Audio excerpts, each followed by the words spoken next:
Tonight, Ra's al Ghul spends half an issue reciting the lyrics to Shaggy's It Wasn't Me over and over again.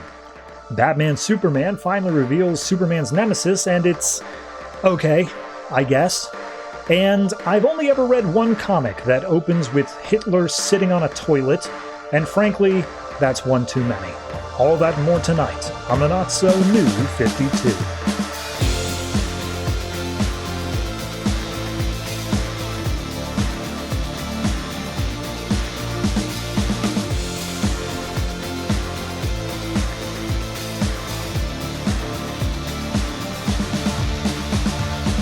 Hello everyone and welcome to episode 181 of the Not-So-New 52. I am your host. I'm going to keep it real brief today in this intro sequence, mainly because we have a Multiversity issue that went like 10 minutes over the amount of time I tried to make these comics take, so whoopsie on that one. But the one thing I did want to say up front, just as a apologies, I guess, is I am forced to film this at a very particular time this weekend, this day, and as such, I can't really wait, and yet simultaneously my neighbor, who is right through this wall behind me, is doing some construction.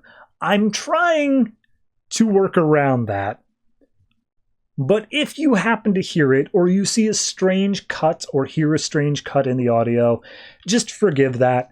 It's literally the only thing I could do to get this show out on time. So yeah, anyway.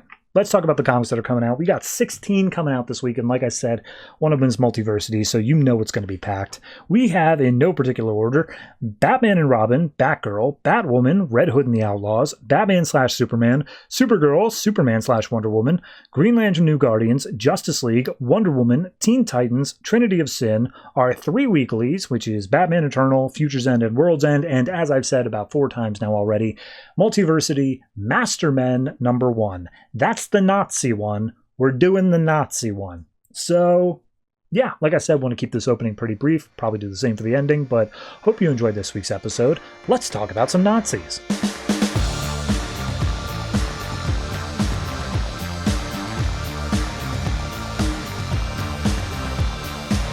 The Multiversity Mastermen #1, written by Grant Morrison, art by Jim Lee. So this is set on Earth 10, aka the Nazi one, and we open this issue with Hitler constipated on the toilet, reading a Superman comic, demanding to know who dares disturb him as he is on the Fuhrer's throne.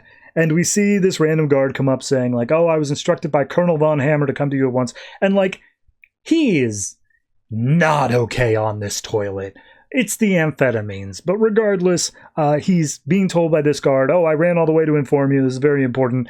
Colonel Von Hammer has found a weapon from the stars, a weapon that will win the war for Germany. And we see Hitler straining before finally he comes out of the toilet, like, yes, I heard you. The stars, okay. Let's go see it. And they go down to the nearby military base, and we see that there was a rocket that landed out in a farmer's land. The farmer who had it thought that it was a unexploded Allies rocket, so he reported it immediately, and the scientist named Von Hammer is like, this is not of our world, check this out. They hit it with a hammer, no dent, nothing at all. It's like, it's more powerful than we can possibly imagine. And as Hitler's looking at it, he's like, oh, a spacecraft. Well, the pilot's cabin, like, it's so small, the pilot must be very small as well.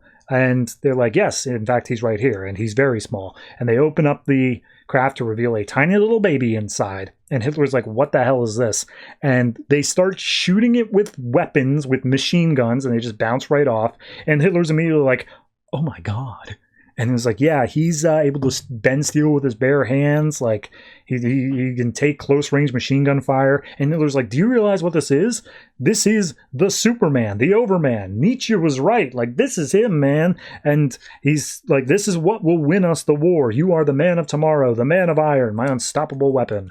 And we see him, like, referencing comic books at the time while building this identity of the Overman.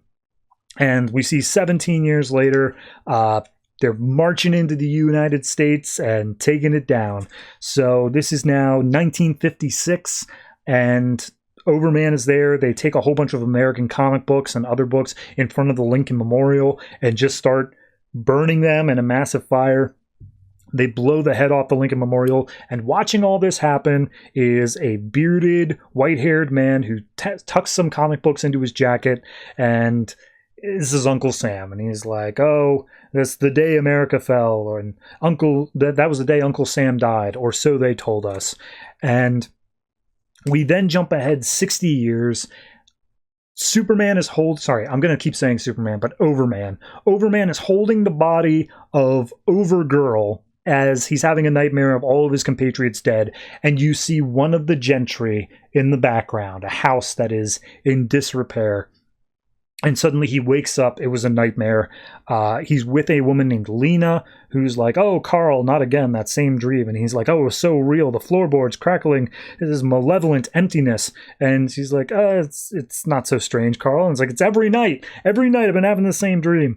And he's upset about this, and Lena's like, "Oh, is it the terrorists that are bothering you, or is it Overgirl's death? Like, she did actually die. That was the thing that happened. It was very recent, but you have to be strong at the memorial tomorrow." So we then go to the memorial. We see a bunch of, Nazi imagery as we get I believe this league is called the New Reichsmen. But it's basically got your standard Flash, Batman, Superman, Wonder Woman. Wonder Woman is more of a Valkyrie look right now, but everyone else is more or less standard. And there's, before this memorial for Overgirl, and they light this eternal flame for her, we see that out in the audience seems to be the equivalent to Jimmy Olsen. I believe his name is like Jurgen Olsen instead. And his narration is like, "Oh, the Overman had taken up the mantle after Hitler died. He is now the figurehead of an empire that stretches to Mars. We're living with this god, and he has everything you could dream of except for peace of mind. And I got closer to anybody else, but when I found out what he'd done, I helped destroy him." But that all came later. Right now, he lights the memorial fire, and then all of a sudden, the windows to this place crash open, the memorial fire goes out, and a huge hologram of Uncle Sam starts bellowing out as he says, "Who dares?" He says, "Overman, we dare. We the people." And in comes this man in a jumpsuit who causes a massive explosion that blows up the memorial. Their version of Flash, named Lightning, goes through, gets all the bystanders out, and Overman sees that the person who theoretically was a suicide bomber there is still alive in the wreckage of the explosion. So they pick it up, and Jurgen Olsen is like, "This is a headline of a century. I love it." So we go up to the Eagle's Nest, which is their watchtower, and Superman's like, "Look, over the years, we have fought against a number of creatures that are definitively going to destroy the Earth. And it's like Starro the Conqueror, blah, blah, blah. This one, however, is from our past. It is from that era that was a bit shameful looking back on it now." And Batman, whose name is Leatherwing, is like, "Why should we be ashamed? Like, I wasn't even alive at that point in time. I have no reason to be ashamed of that. The reasons that my grandfather did what he did, like, I'm sure he had good reasons. There's no reason to be upset about this." Leatherwing is basically a massive Nazi apologist throughout this, and like several other characters follow suit. But regardless, he was a descendant of the Von Hammer guy, and he's like, "Yep, I believe what's real and dirty and leaves bruises." The Aquaman at this point, named Underwater Man, is like, "Look, my people basically fought on the side of the Allies for a while, but at a certain point we turned tail, mainly because we realized that we would not be exterminated because Hitler thought that Atlantis was where the Aryans came from. So, yeah, that kind of worked out well for us." And Leatherwing pulls out a poster of Uncle Sam that says, "I want you." And he's like, "This is what we're dealing with." And she turns to Wonder Woman, and Wonder Woman's just like, "We captured one of them, and he's a prisoner. We show that they have these weapons that are from a parallel universe, and they try firing it off, and it causes this massive fire." And Leatherwing's like, "Yeah, well, Uncle Sam has access to these weapons, training facilities, a homemade superhuman program, but I'll get more information out of him." We see the prisoner, who I'm just going to spoil right now, is the Human Bomb, because I don't want to go around this. It's Human Bomb. He can explode himself without dying, but they don't know that. He's like, I'm going to get more out of him. And Overman's like, what kind of suicide bomber survives the blast? There's something odd about his cellular structure, some sort of healing factor, but like, I don't know. It's I can't place it yet. And Leatherwing just picks up a baseball bat, being like, well, good. That means he can take a beating again. And we see that Human Bomb's like, look, we just want to watch you fall from the sky, Overman. And then Overman is talking to Brunhild later, saying like, and that's when Leatherwing started beating him again. So at this point, Overman and Brunhild are like, look, Overman, I believe that maybe the Nazis did some not so good things in the past, and that's something that we should be ashamed of. And Brunhild's like, you getting weak on me, man? Are you're just going to sell out the past, the entire history of our country? How dare you? Don't ever let me hear you talking like that again. And she storms off. Meanwhile, we cut over to Germanica, which is America. And we see an underground group that's being led by Uncle Sam, who's doing the whole bring me your huddled masses, blah, blah, blah. And we see a shadowy figure off from the side saying like, oh, I think we can bring you something much better than huddled masses. And we see, I'm not sure what their names are here, Dane and Martha. I think it's supposed to be Doll Man and Doll Woman, I guess. They are shrunken down. Apparently they are Jehovah's Witnesses, so they are unable to join in the fight, but they are going to help out here at the homestead. And Uncle Sam's like, you believe we're living in end times. You might just be right.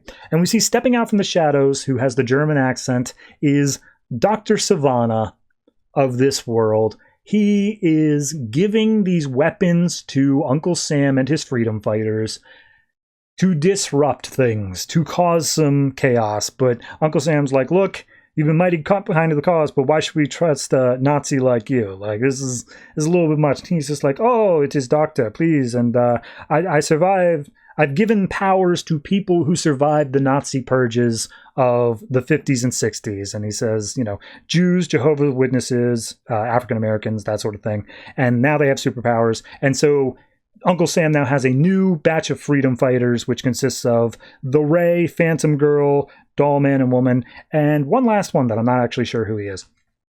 But we then cut over to Overman, who's giving an interview with Jurgen Olsen, and he's like, yes, well, it's good to hear that things are still going on great in our worldwide empire thing, but Overman, you've expressed regret over Hitler's purges over the past 50 years.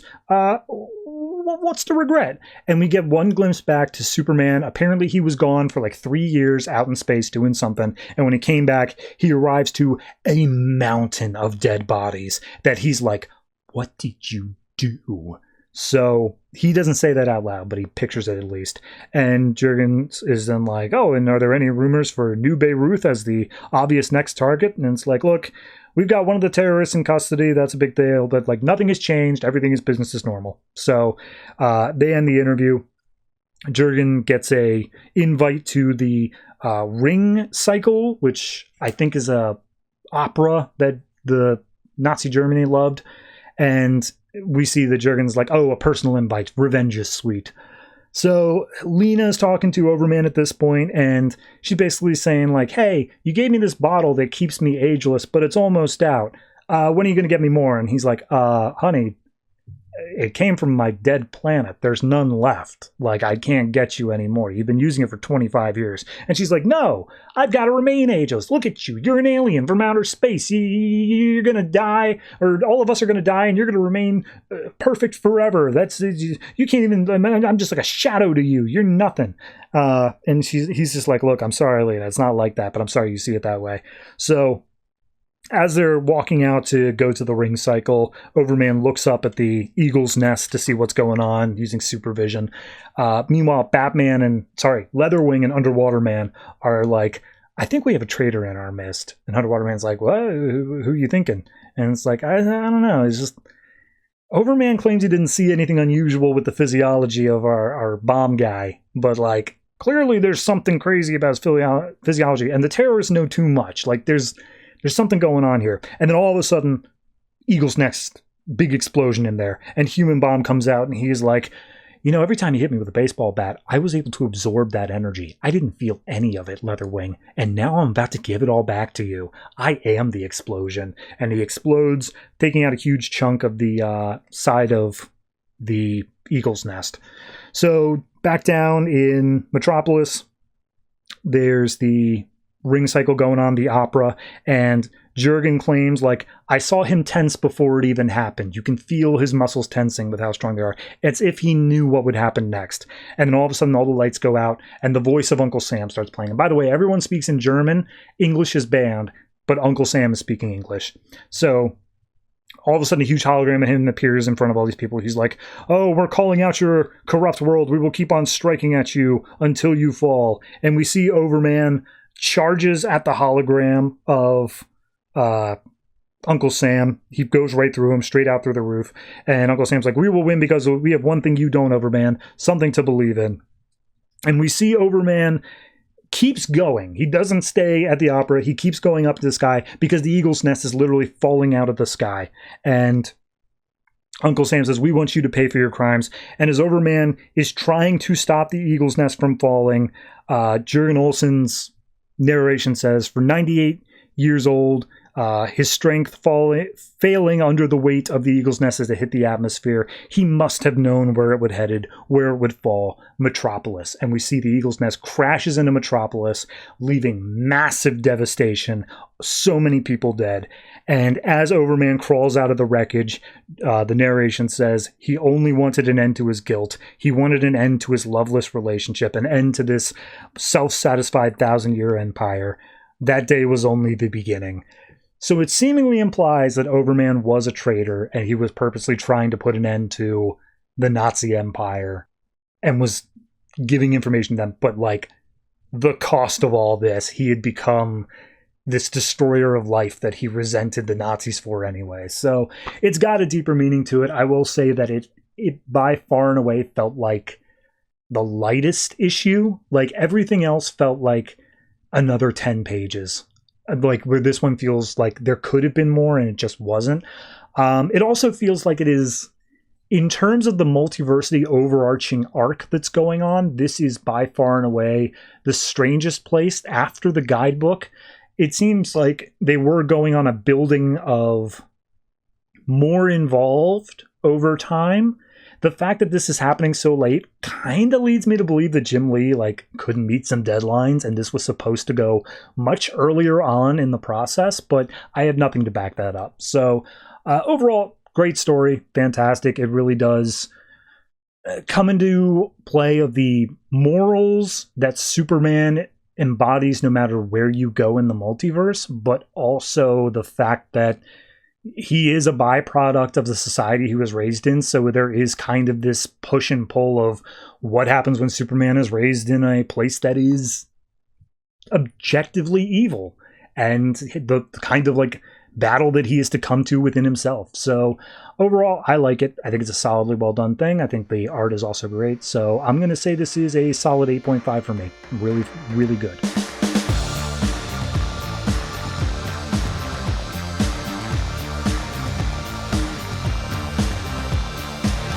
Batman and Robin number 39, written by Peter Tomasi and Patrick Gleason. So last issue was basically just exploring the fact that Damian has powers and he wants to use them.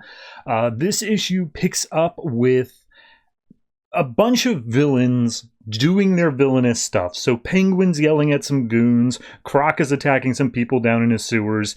We get those creations from way early in this run, the people who were attacked by Batman, or have some deformities because of them.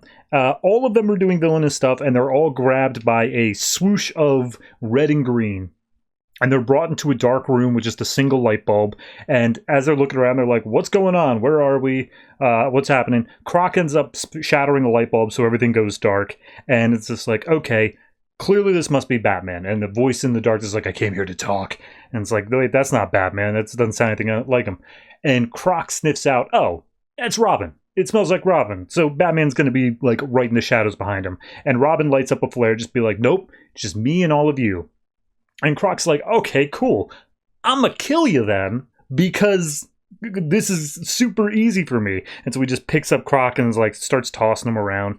Or Croc picks him up and is tossing him around. And Penguin's like, hey man, maybe don't, considering that Batman would get really, really pissed if we did that.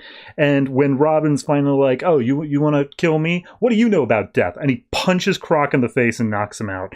We see then Damian uses super speed to wrap them all up in like a cable, flies them out through a window up above and straight up into the stratosphere. And everyone's like, okay, so he has powers. How long has this been a thing? And Robin's like, I'm here to show you the new powers in Gotham, the new paradigm. And he literally explains to them how, like, you know, oh, it's going to get very cold in Gotham, but not nearly as cold as it could get up here. This is called the Carmen line, and it's the difference between being an Earthling and an astronaut, and I can bring you here whenever, including all your friends, so spread the word. And then all of a sudden, his powers hiccup. He loses the line for a second, he starts to fall a little bit. The people start plummeting down as well, and in comes the Batjet that grabs the line and grabs it at the last second, and Batman just flies next to Damian and is just like, get down. So, back down on Earth, we see Damian and Bruce are fishing, and Damian's like, this was Alfred's idea, wasn't it? And he's like, yeah, but he has a point, you know? I mean, it's good to do something together in the daytime every once in a while. And Damian's like, okay, look, I'm sure you have some theories about what's going on. I don't need certainties, so just tell me the gist of what you think my power set is. And Bruce responds saying that when he was being incubated in Talia's lab, there was a whole bunch of energy from an apocalyptic chaos sliver that was making it work. When Bruce stabbed that sliver into him, it allowed all of that energy that had been building up to coalesce and express itself into superpowers. And also he goes on this whole long thing basically saying, hey, you know how it was kind of weird that I accepted your death and then switched over to wanting to resurrect you? That was also because I touched the chaos sliver. It made me think differently and like empowered my resolve and my love for you. So mild retcon there. And Damian's like, okay, all right, so can we go home now? And we're just like, nah, Alfred said we gotta stay out until we catch a fish. And he's like, well, if that's all. And we see Damian just like reaches in the water with super speed, grabs a fish, grabs the boat they're sitting in and flies it back as Alfred's sitting in the garden like, I thought you guys would be longer. So we see Bruce is running some tests on Damian. It's a whole thing. They say that as he's getting shot, he literally doesn't feel any pain. And Bruce and Alfred cause that for concern of like, oh, he like is actually invincible and he doesn't feel any hurt from that, but he also doesn't feel any like anything. It's just no nerve reception at all. So they go out on the town. Someone stole some kind of tank or something. It's just going around Gotham. And Bruce is like, look, if you're going to be doing this, you can't rely on your powers. Rely on your training because your powers might hiccup. They might not be there. And you do not ever want to do that. And Damian's like, dude, whatever. I beat death. And Bruce is like, no, you did not. We've cheated death. And you can postpone death, but you will never beat death. So at that point, Damian's like, whatever. And he jumps out of the Batmobile, grabs the people in the tank, and just rips it apart.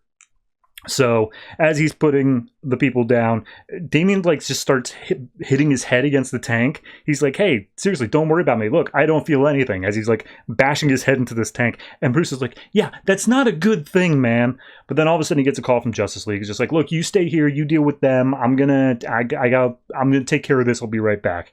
So he says, oh, I'll turn him in all right. And then he gets the idea to steal the bat signal off the top of GCPD and just starts flying around the town with it, like shining it in places where criminals are. And he comes across Batman, who's taking care of some people in an alley. He's like, what are you doing with that? And he's like, nothing. He's like, put it back. So we see that Batman does end up bringing Damian up into the Justice League Watchtower. And Damian like looks around in awe for a minute, and Bruce is like, you excited? And he's like, no, it's stupid. So at that point, Superman greets him, and he's like, oh, you must be Robin. I really can't express how happy I am today. And he's like, yeah, well, that's plenty. Thank you. Bye, Superman. And then Shazam shows up, and it's just like, hey, man, I got a awesome game collection. As in, I hear you got powers. And like, he's trying really hard to relate to Damian, and Damian's just like, yeah, whatever, man. Don't really want to talk to you. So it turns out there's some creature or something outside of Nagasaki, Japan, that's like terrorizing boats and stuff like that. And Justice League is just trying to figure out the best way to deal without risking any sort of lives or anything like that. Damian comes up and starts sharing all the information on this tiny island that's off the coast of Nagasaki that, like, he knows everything about. And Bruce is like, okay, well, if that's the case, where's the rest of the league? And it's like, oh, Wonder Woman will join us, but everyone else is pretty busy. And he's like, cool, Damian's joining us as well. Damian's like, are you serious? And Shazam's like, awesome, man, you ready? Let's go. And Damian just smiles, and he's like, yeah, let's. And I'm sure we'll get the follow-up to that next issue. But yeah, no, it was a cute little issue. I do like the fact that they are already hinting the powers are temporary. You get that little hiccup there. I like that it does fall in line with what Damian would do with powers, where he immediately feels the need to show the criminals, like, you think you're tough? You want to go, man? Like, that's exactly what Damian would do in that situation. Yeah, I don't know what they're getting at with the whole... Because they really focus on the invulnerability aspect of it and that he can't, like, feel anything. I mean, I get that that's kind of, like, the tragicness of it, but I don't know if that's going to be a major focus. So I guess we'll see when we get there. But beyond all that, it's a solid issue. I would say first half's probably a little bit more interesting than the back half, but however they're going to follow it up next issue should be fine. So I'm going to give this one, I'll give it a 7.5. Feels like I deserve that.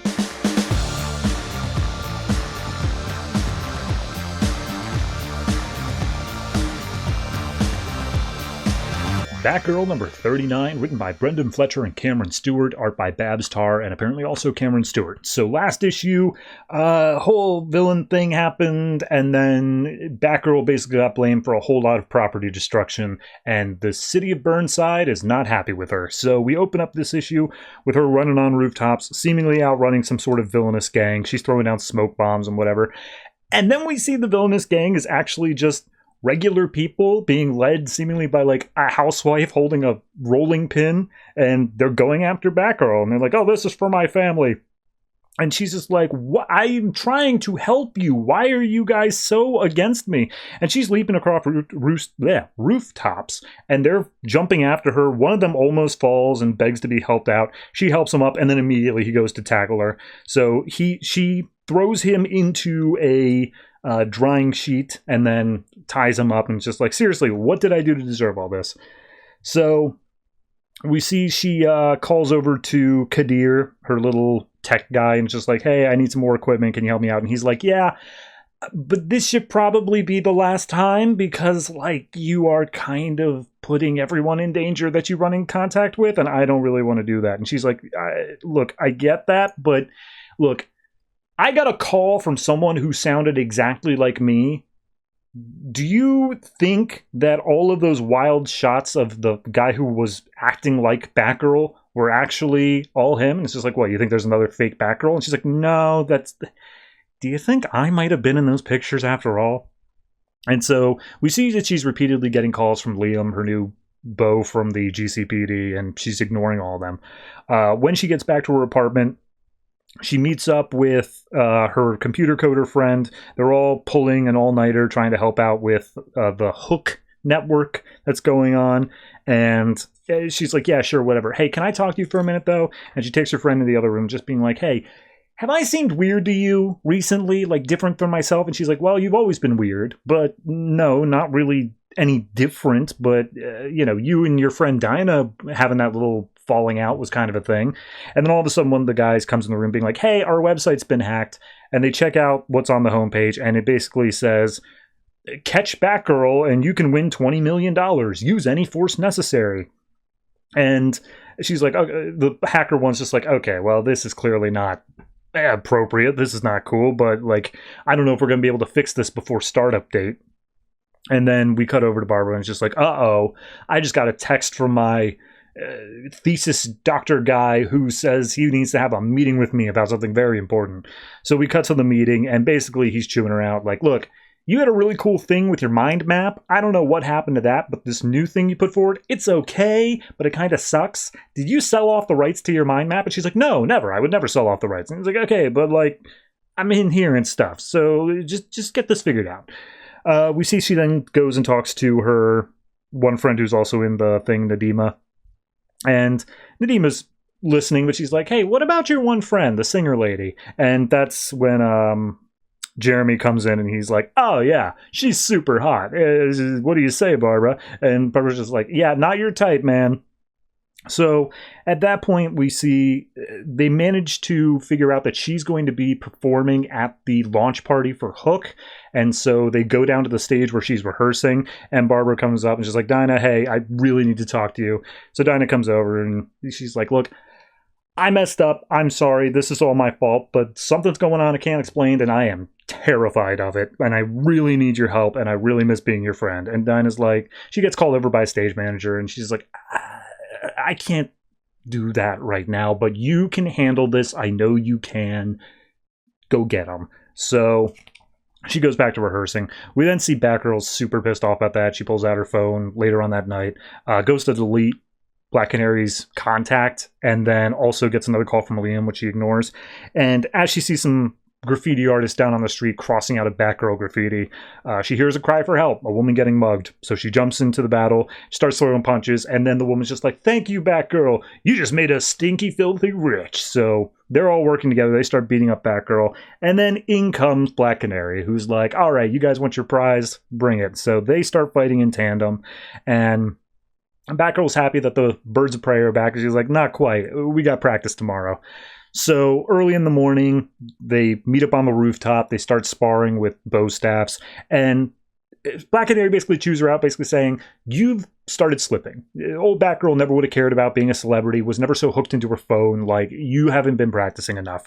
And Batgirl responds with like, okay, that website, Hook, it sent the whole city after me.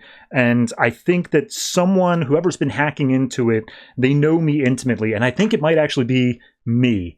And Black Canary's like, what? You have an eidetic memory, though. You can remember everything. Do you remember doing that? And she's like, no, I can't. But like, I don't know. Something about this is just super not right. And she's like, dude, your mind's basically a computer. And then everything clicks into place. She's like, right. I made a program that's a map of my mind, and this program has been hacking into the Hook website, and it thinks it's me, and it's, oh god. So she tries calling up her programmer friend. No answer. They run down to the apartment. She left her phone. She hasn't shown up. She also left her crutches because she needs them, and immediately Barbara's like, okay, we need to go ahead and figure out where she is. Let's get suited up. So they go down to the Hook headquarters. They realize there's no way to go in through the front door. So Black Canary's like, look, you got this. I can't really go up and do the things you're going to do, so you can handle this. So Barbara hops on the bike, rides up the side of the building, and grapples up the rest of the way to get up to the top in order to break in without being seen. So she goes down an elevator shaft, gets into a server room. Inside is Frankie, the programmer friend, who is looking at these computer screens and sees enough memories to realize Barbara is Batgirl. And she's like, Barbara, you're Batgirl? And she's like, yeah. And then the computer starts talking and says, no, you're not. And I'm going to take back what's mine. And on the screen pops up a computerized version of Barbara who clearly thinks it's Batgirl. So, okay. I saw this coming like when they introduced the mind map thing, mainly just because it feels like clearly, like, oh, I made a perfect copy of my entire brain and then I lost it. Oopsie. Like, yeah, that seems like it was going to happen there eventually. All of the intermediate stuff, though, the like sending of the bikers, this fake Batman girl thing, I'm curious to see if they explain how that was all part of the plan, or if they kind of hand wave it away as, I just sent a bunch of people to kill you. Like, I guess that could work, but I want to see if there's something more intricate to it. As for the rest of the website stuff, I don't know. We'll see if that gets there. Yeah, no, I mean, it seems like a fine enough issue. Obviously, this is going to continue past number 40, where a lot of other series are being canceled at. So we'll see the continuing adventures, and this may have ramifications further down. But as it stands right now, I hope that this is going to be a turning point where we can kind of get back to some, I don't want to say normal Batgirl stuff, but like, I don't know. I want to feel her a little bit more aged up. She feels very juvenile here, and I want that to kind of pass a little bit. I know it's got a market. It's just not me. So overall, I'm going to give this one still a flat 7. It's still very good. It's just not quite grabbing me in like a massive, like, oh my god, I can't believe it sort of way. Like this seemed pretty straightforward from the beginning.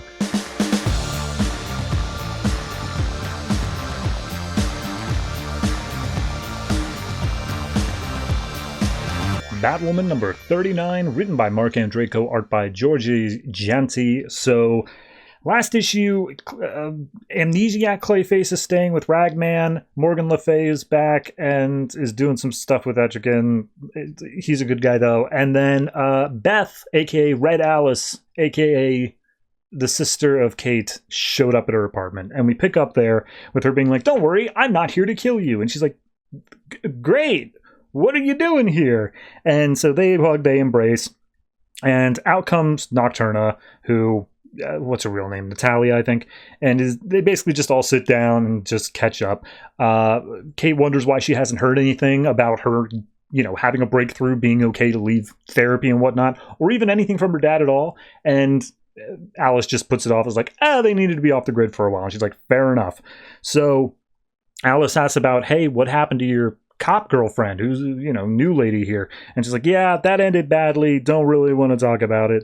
And Alice says, yeah, you always had a thing for lost strays, which Natalia hears, and it's just like, is that what you think of me? And Alice is like, I mean, I've seen the headlines. And she's like, honey, you don't know who I am, where I've been to get where I am now. And Alice is just like, oh my god, like, you literally have killed previous husbands. Like, not in a court of law has that ever been found true. Plus, you're one to talk Miss Super High Body Count. And she's like, touche. At that point, we see Kate lets out a little bit of the vampire voice and says enough. And she calms down her sister, saying like, look, glad to have you back. Nat, please just have my back here. Stop arguing with each other. And she goes off real quick, clean up some drinks, and basically Alice is just like, I know you're crazy, and I know that because I know I'm crazy, and I know crazy very intimately.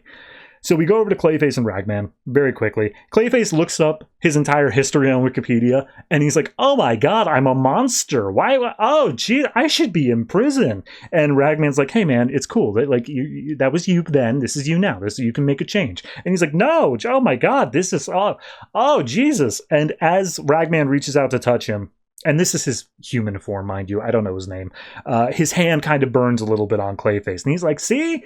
It hurts you to touch. I'm concentrated evil. This is awful. And he's like, no. If you were concentrated evil, you would be facing justice at Ragman's hands. And then he turns into Ragman to show, he means it. So Kate comes back. He says, all right, is everyone all cool? And they're like, yep, totally. So Alice says, okay, you want to go out on patrol? You want to go do that? And she's like, oh my god, that'd be great. Yeah, I love the sister bonding thing. So she goes put on her bat outfit. Nat comes in being like, hey, look, I'm sorry. I get all defensive about my past whenever, it's brought up. And she's like, hey, don't worry about it. I'm glad you're opening up. It's super cool. So they kiss. And like Nat's staring down Alice with a glare. And Alice is just like, all right, whatever. So we see Jason Blood gets dropped off, I think, by a coworker who's like, hey, man, that was crazy what happened earlier. You sure you're good? You want me to come in? And he's like, no, you're fine. Thanks anyway. I got a whole defense system set up. And he goes into his apartment, and inside already is Morgan Le Fay, who's bound and gagged Etrigan with some hellfire spell thing. And she's like, oh, Jason, it's been ages. So back at the apartment, Nat's smoking a cigarette, and there's a knock at the door. It's Maggie Sawyer and some police, and she's like, oh, Maggie, I am flattered that you would come to my apartment, but, I'm spoken for. And she's like, yeah, do you recognize this girl? And it's like, yeah, this is a former stepdaughter, one of my previous husband's kids. And it's like, yeah, she's dead, murdered, butchered, and Nat's like, oh dear. So we follow Kate and Alice as they're going over the city, and Alice is able to keep up perfectly fine. And Kate's impressed by it, just like, okay, all right. All of a sudden, she gets a call from Ragman, and he's like, hey, we have a situation. So I don't know how he knows about it, but we then cut back over to the Jason Blood's apartment. And she's like, I don't know who the hell you are, lady. Please leave my apartment. And she's like, that's weird. Your mind is actually blank. Oh, well, I'll just look for what I need. And then she like goes to like mind whammy him and then looks over on the shelf being like, oh, never mind, there it is. And it's a big green rock. She grabs it, and then as soon as she does, everyone is ready on the opposite building. Ragman, Clayface, Beth, and Kate. And it's just like, Ragman's like, okay, hold on, who's the new woman? And she's like, oh, my name's Red Alice. I like your outfit. And he's like, all right, she's cool. So they look in, they realize Etrigan's bound and gagged, and Morgan's got whatever rock. And then Jason just gets thrown out the window. So Alice immediately dives down, grabs hold of him. Batwoman swoops in to fight Morgan, as does the rest of the group. They all get blasted by magical energy right out the door as Morgan just laughs maniacally, flying away. Just like, oh, too late, do-gooders. So, as everyone else is getting themselves together, they go and rescue Etrigan, get him out of the Hellfire thing, and he's just like, man, screw her, she's the worst. So Jason steps forward and he's like, hey, what do I have to do with any of this? And Etrigan's like, look, she's an avatar of death, she's a whole thing, like, don't worry about it. And as Kate goes to talk to Jason about, like, what were you doing with the magic rock? He's gone. He's already left the situation. So Etrigan steps in being like, don't worry about him. He literally has nothing to do with the rest of this story. We need to figure out what her plan is, or else the entire world is going to suffer. And he does it all in rhyme, which Red Alice finds hilarious. So we find she goes to Slaughter Swamp, just outside Gotham, and she's like, oh my god, I feel so much death here. This is great. And so she activates her magic rock, and out comes a horde of, I want to say zombies, but they look like demonic creatures to some extent. So I guess she just needed death energy to summon them. And now she's got an army. Look, if this were any other book where this is going to end at issue 40, like a bunch of the other ones, I'd say that I don't see any way that this can get to the space stuff that we teased at the beginning of this arc, which still pisses me off because the name of this arc was So How Did We Get Here? But this one also has an annual to follow it up, so I'm willing to forgive a little bit there, assuming the annual can get us there. As it stands for this issue, it's okay. It feels like there were some pacing changes, like Jason just being like, why am I in this story? And nobody has an answer, so he literally just disappears mid-panel. Like, he's a guy. He shouldn't be able to do that, unless it's going to come back in a way, which it doesn't feel like it will. The Clayface finding out about his past, it could be interesting if we're going to do something with Clayface that, like, hits on that. I'm curious. I know he was still quote-unquote good at the beginning of Rebirth, so I wonder if this is just kind of rolling into that, but we'll see when we get there. In regards to everything else, yeah, it's just kind of what it has been. It's been strangely paced. I think I like this issue a bit more than previous ones, but that's only because it feels a little bit more focused. It doesn't feel like it's hitting so many wildly random things because people have finally paired off into smaller groups. So I'm going to give this one a flat 7, and hopefully we can pick up by the end of the next 2 issues.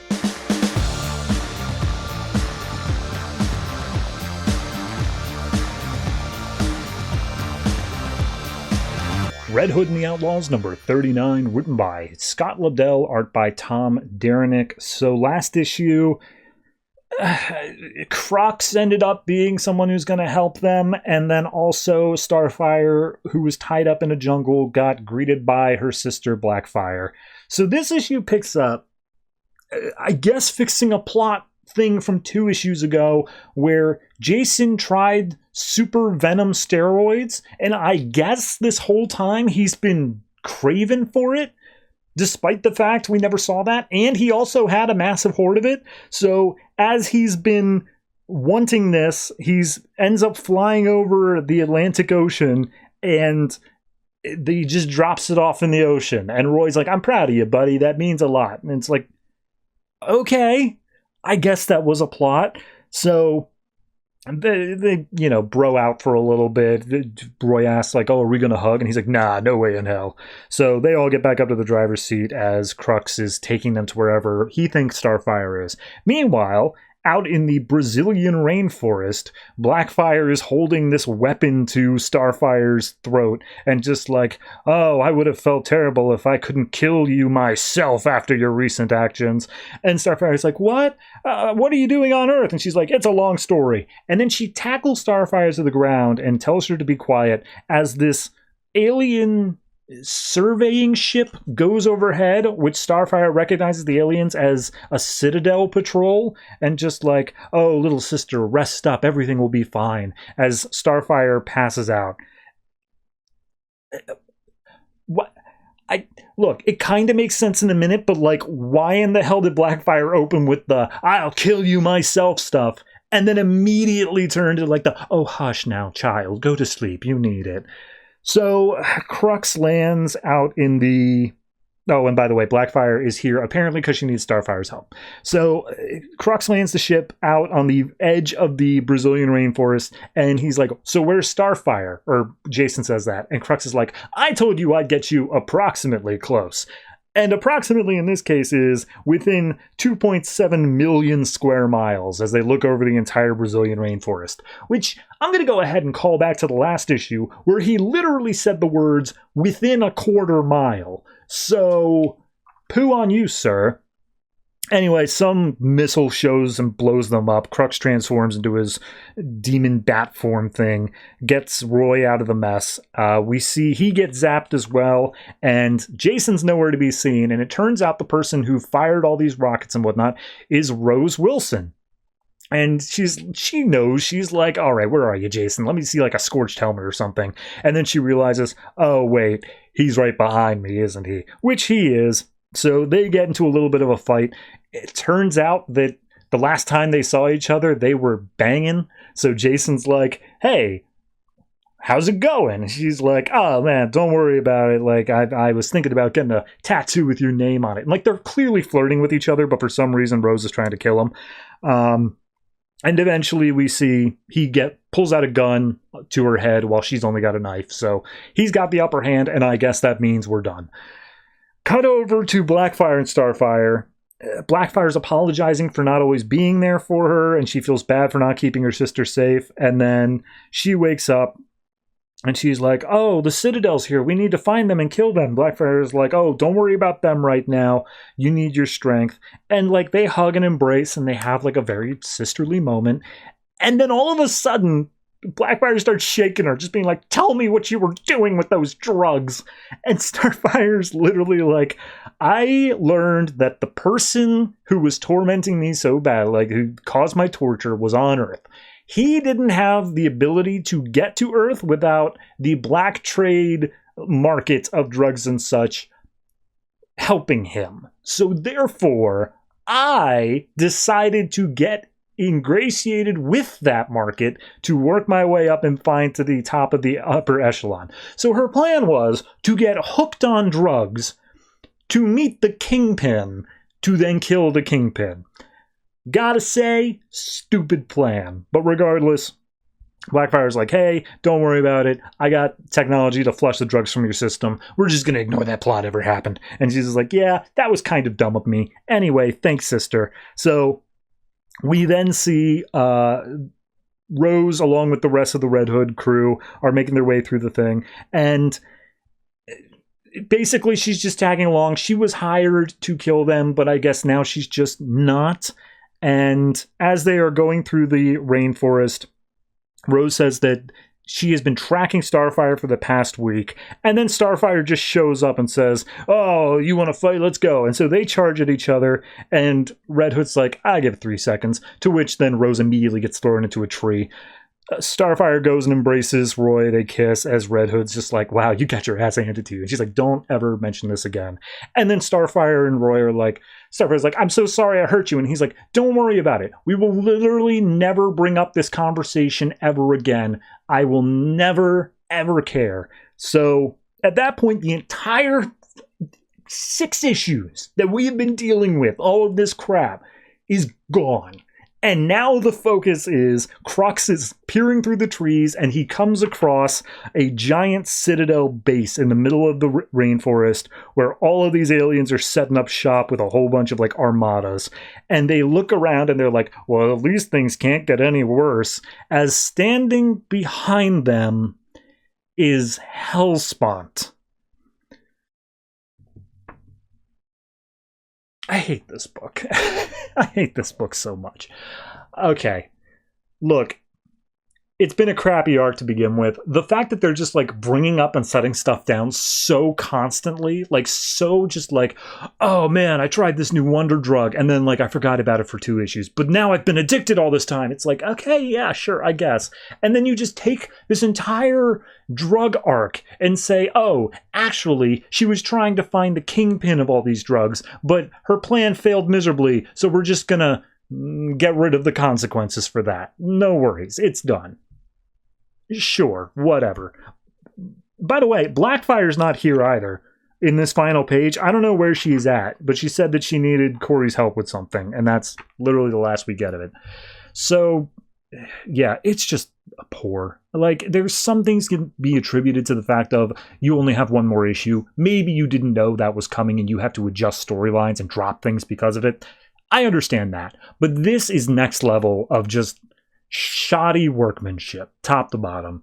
Art-wise, it's okay. I have no problem with the art, for the most part. There are a few strange panels here or there, but usually it's fine. It's just the writing. That really is the worst. So all in all, I think I'm going to say this one is it's like a 5.5, and like 2 full points of that is art. Otherwise, it is just crap.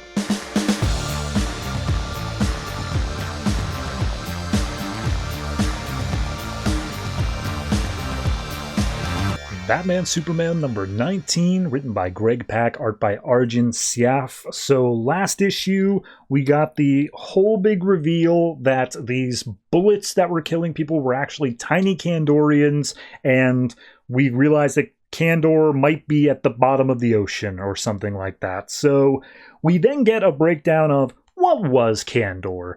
And it was the best city in Krypton. They cured this nasty flu. They captured the wicked scientist, Dr. Zadu. And they also ignored Jor-El when he said the whole planet was going to explode. Because their city was so great, there's no way it could ever explode.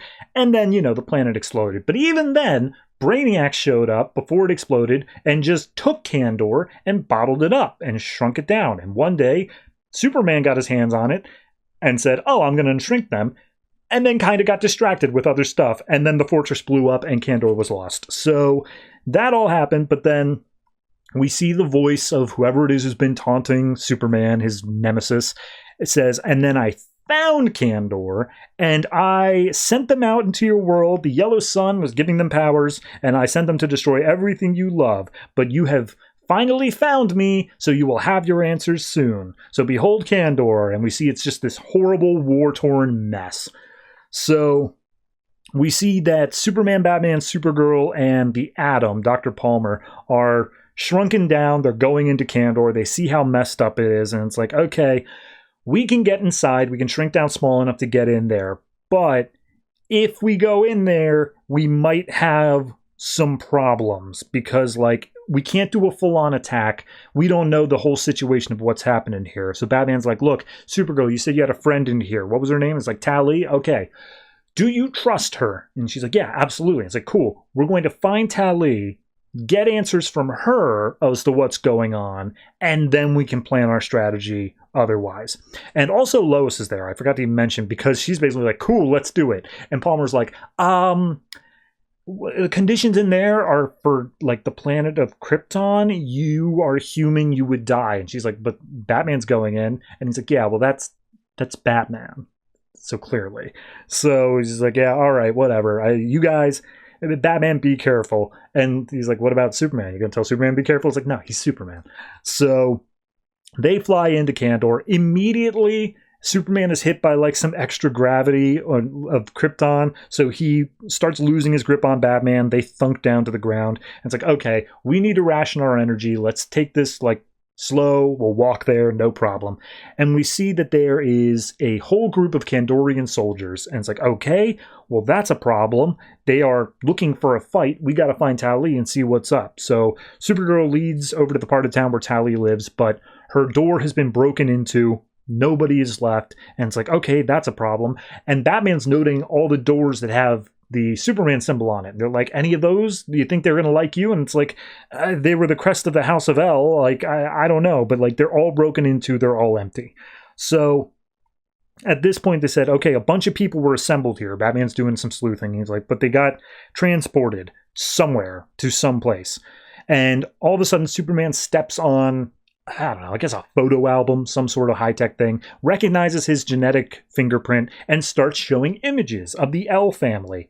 And a couple of people he doesn't recognize. And he's like, wait, who are those ones? And it's like, oh, well, that's Mara Van and Dame Kella of Kandor. They are your mother's sister and your mother's mother. And it's like, hold on, I have family? Like actual blood relatives? And they were in Kandor? Where are they? What happened? And the photo album, which I guess is a computer at this point, basically says, well, I can't tell you what happened, but I can tell you what happened once the king awoke them. And the king told them that Jor-El was a mad scientist who framed Zadu and sent him to the Phantom Zone. Then his crazy science experiments disrupted Krypton and destroyed the planet. He also bottled Kandor and sent it so that his son would watch over it like a mad warden. And now the people of Kandor have been awoken so that they can go and fight Kal-El outside of the bottle so that they can guarantee their people's survival. And Superman's looking at that like, that's a bunch of bull. None of that happened. My father was a hero, and I'm not a warden. And then also, they didn't notice the guards literally surrounding them. Like, hey, did you just say you were Kal-El, the warden? And he's like, I'm Kal-El, but I'm not the warden. Look, I know you guys are in trouble, but like, I want to try to help you. And then one of them just presses a button. Superman goes to like stop him, and Batman goes to stop Superman because he just explodes. The guy who pressed the button. Superman's hand is damaged because this place can actually hurt him. And he's like, all right, we figured out what we need to do. Me and Supergirl are going to go to the tower. And Batman's like, okay, you do understand it's a trap. He just showed you the family stuff so that way you would go and try to rescue your family. He's like, right, that's why we're not going to go rescue my family. And Supergirl's like, I'm sorry, we're not going to what? It's like, no, Batman's going to go rescue our family. We're going to go up to the top of the tower where the exit ramp is, where all the Kandorians are coming and going. And we're going to stop them from taking off anymore. We have to protect the rest of Earth. So Batman goes, he does this domestic terrorism stuff to take out this lab that has all of these people in, I'll call them pods, but you know, the gist of that. And he starts knocking people out. Meanwhile, Superman and Kara use their heat vision to blow up the entire exit ramp of the tower. So all of that has worked out. And it's like, great, cool, awesome, we did it. And then Superman suddenly comes to the realization as he hears some laughter from down below inside the pods. All the people who are waking up start laughing with that same laugh that Superman's nemesis have. And Batman says, what? Who is it? And behind him is, well, not behind him, I guess up top, is Zadu, who goes by the name of Phantom King. And he's like, yep, it's me. Your dad put me in the Phantom Zone because he thought if, for eternity, I wouldn't be able to hurt anybody. But eternity just gives me a lot of time to plan my revenge. So that's what I'm doing. And he's just like, all right, well, I've got this. Kara, you go help Batman. And she's like, no, I want to help you. And he's like, nah, man, you can't deal with this. And Zadu already launches his attack. And he says, don't worry about it. I've got your friends and family right here. And they've got enough living death for everyone. As we see, I presume Tali, because I've forgotten what she looks like. And then also the two members of the L family that were living in Kandor. And they've all got anger in their eyes, ready to start a fight. So, yeah. All right. Zadu's the villain. Okay. I don't know. I guess I kind of was hoping it would be someone new, or at least like, I don't want to say a deeper pull, because it's a deep pull, but the only reason I know about Zadu is because Grant Morrison used him like 2 years ago. Like, Grant Morrison's going to make those deep pulls regardless. So it's not the worst pull, but it's still something where I'm like, I guess, sure, why not?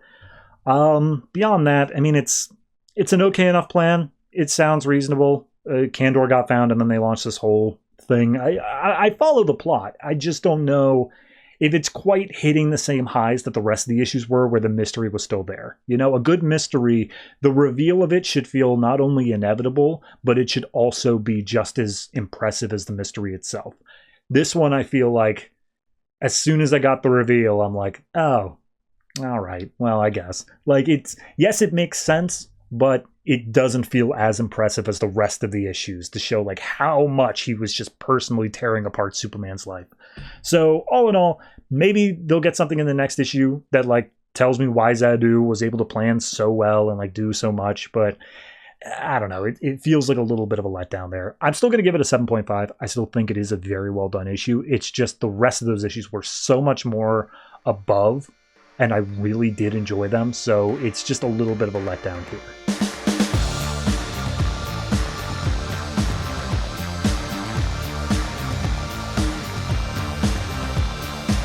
Supergirl number 39, written by Kate Perkins and Mike Johnson, art by Emanuela Lupacchino. So last issue, Kal-El, the clone, was brought before our little group here, and Maxima says, I gotta take him back to Crucible, which Supergirl has a real problem with.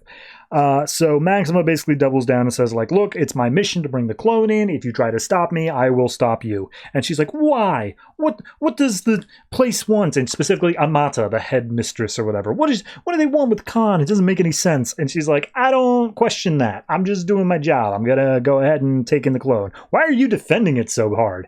And she's like, 'cause he's not just a clone. He is his own person. I have grown to think of him as more than just an abomination.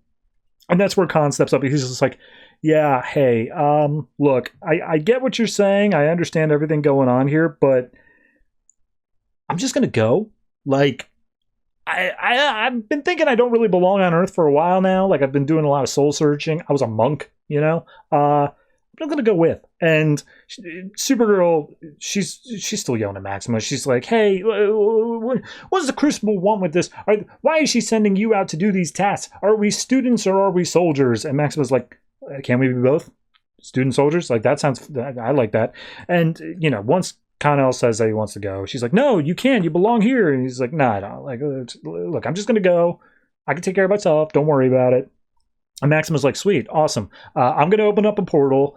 Supergirl, Comet is too injured to make it through portals. You got to stay here. Here's a portal ring for when he's good that you can bring him on back, okay? And Supergirl's like, fine, whatever, but promise me you're not going to hurt him. And she's like, I promise you that I will bring him unharmed to the headmaster. That's all you're getting. So he goes through and he's like, hey, don't worry about it. I'll be fine. So they go through the portal. Comet starts waking up and he's like, hey, did we win? So we then cut over to the Crucible Academy, and Amata's seeing all the stuff on screen that just happened. She's like, I knew this was a mistake. We shouldn't be telling our students to go. They were put in harm's way. I shouldn't have agreed to this. I am going to do something myself. And then she gets electrocuted by some off-screen people, and it's like, yes, Amata. And we see that it's Corstus, the other stooge guy who's wanted the power, and he's just like, it's terrible that you must be leaving this academy under such suspicious circumstances, but don't worry, I'll tell the board of directors, the council, that you disappeared mysteriously. And we see he's also working with Rojo, the cat guy from last issue, and the whole thing was just a ploy. He's taking power over the Crucible. He's going to turn all of them into a student army that he's basically using to say, hey, why are we just hoping that we send students out and they do the right things when we can just tell the students what to do in the first place? That seems so much easier. So that's the plan. We then go over to Queens, New York City, where I will remind you we were in Rome to start with, and there's a knock on Michael's door. You remember Michael, the love interest from before, and Supergirl's there, got Comet draped over her shoulder, just being like, hey, I need a place to let this dude crash. And Michael's like, yeah, my mom's asleep upstairs, just keep it down. So they go into Michael's room, and Michael's like, so Comet here, he's your... And she's like, he's a friend. You don't have to worry about that. And he's injured, and I just need someone to look after him because I need to get back to the Crucible and see what they're doing to my other friend, Connell? And he's like, yeah, no, totally, awesome, can do. And he's blown away by the fact that, like, her school's in space, but regardless, he says, yeah, I'll look after him. So she summons the portal, she goes through, and when she arrives back in the Crucible, it's empty. No one's around. And immediately some security robots show up, and they're like, you are in violation of curfew. We are told to escort you back to your room. Do not resist. And she's like, I want to talk to Headmistress Amata. And they're just like, Amata is no longer Headmistress. Now it is Corstus. And it's like, oh, okay, well, that explains a lot here. So as she goes running from the security bots, in comes Rojo, who tries to fight again, and she summons up her magical girl battle armor, and he's just like, oh, it's not going to do you any well here. So they start fighting, and immediately Rojo's just like, it's a shame you're going to die here. All this poor saps who were recruited here to begin with. And Supergirl's like, you're talking about my friends, and if this is the kind of place that's going to enlist the likes of you, I'm gonna burn it to the ground. And she starts blasting her heat vision. And at that point, Corstus shows up and says, please no. And he pulls out a little tool that causes her to go all negative colors for a second, and then she just falls to the ground, seemingly unconscious, and just like, yeah, whenever we bring in a new student, they're superpowered. We need to have a way to control them. We studied your physiology, and we made this, which basically cuts off all of the solar energy from entering into your cells. So you're starving for energy right now. There's no way you can fight against us. And yeah, that's just what it's going to be. But he decides, let me show you what I'm doing with your half Kryptonian brethren, the clone.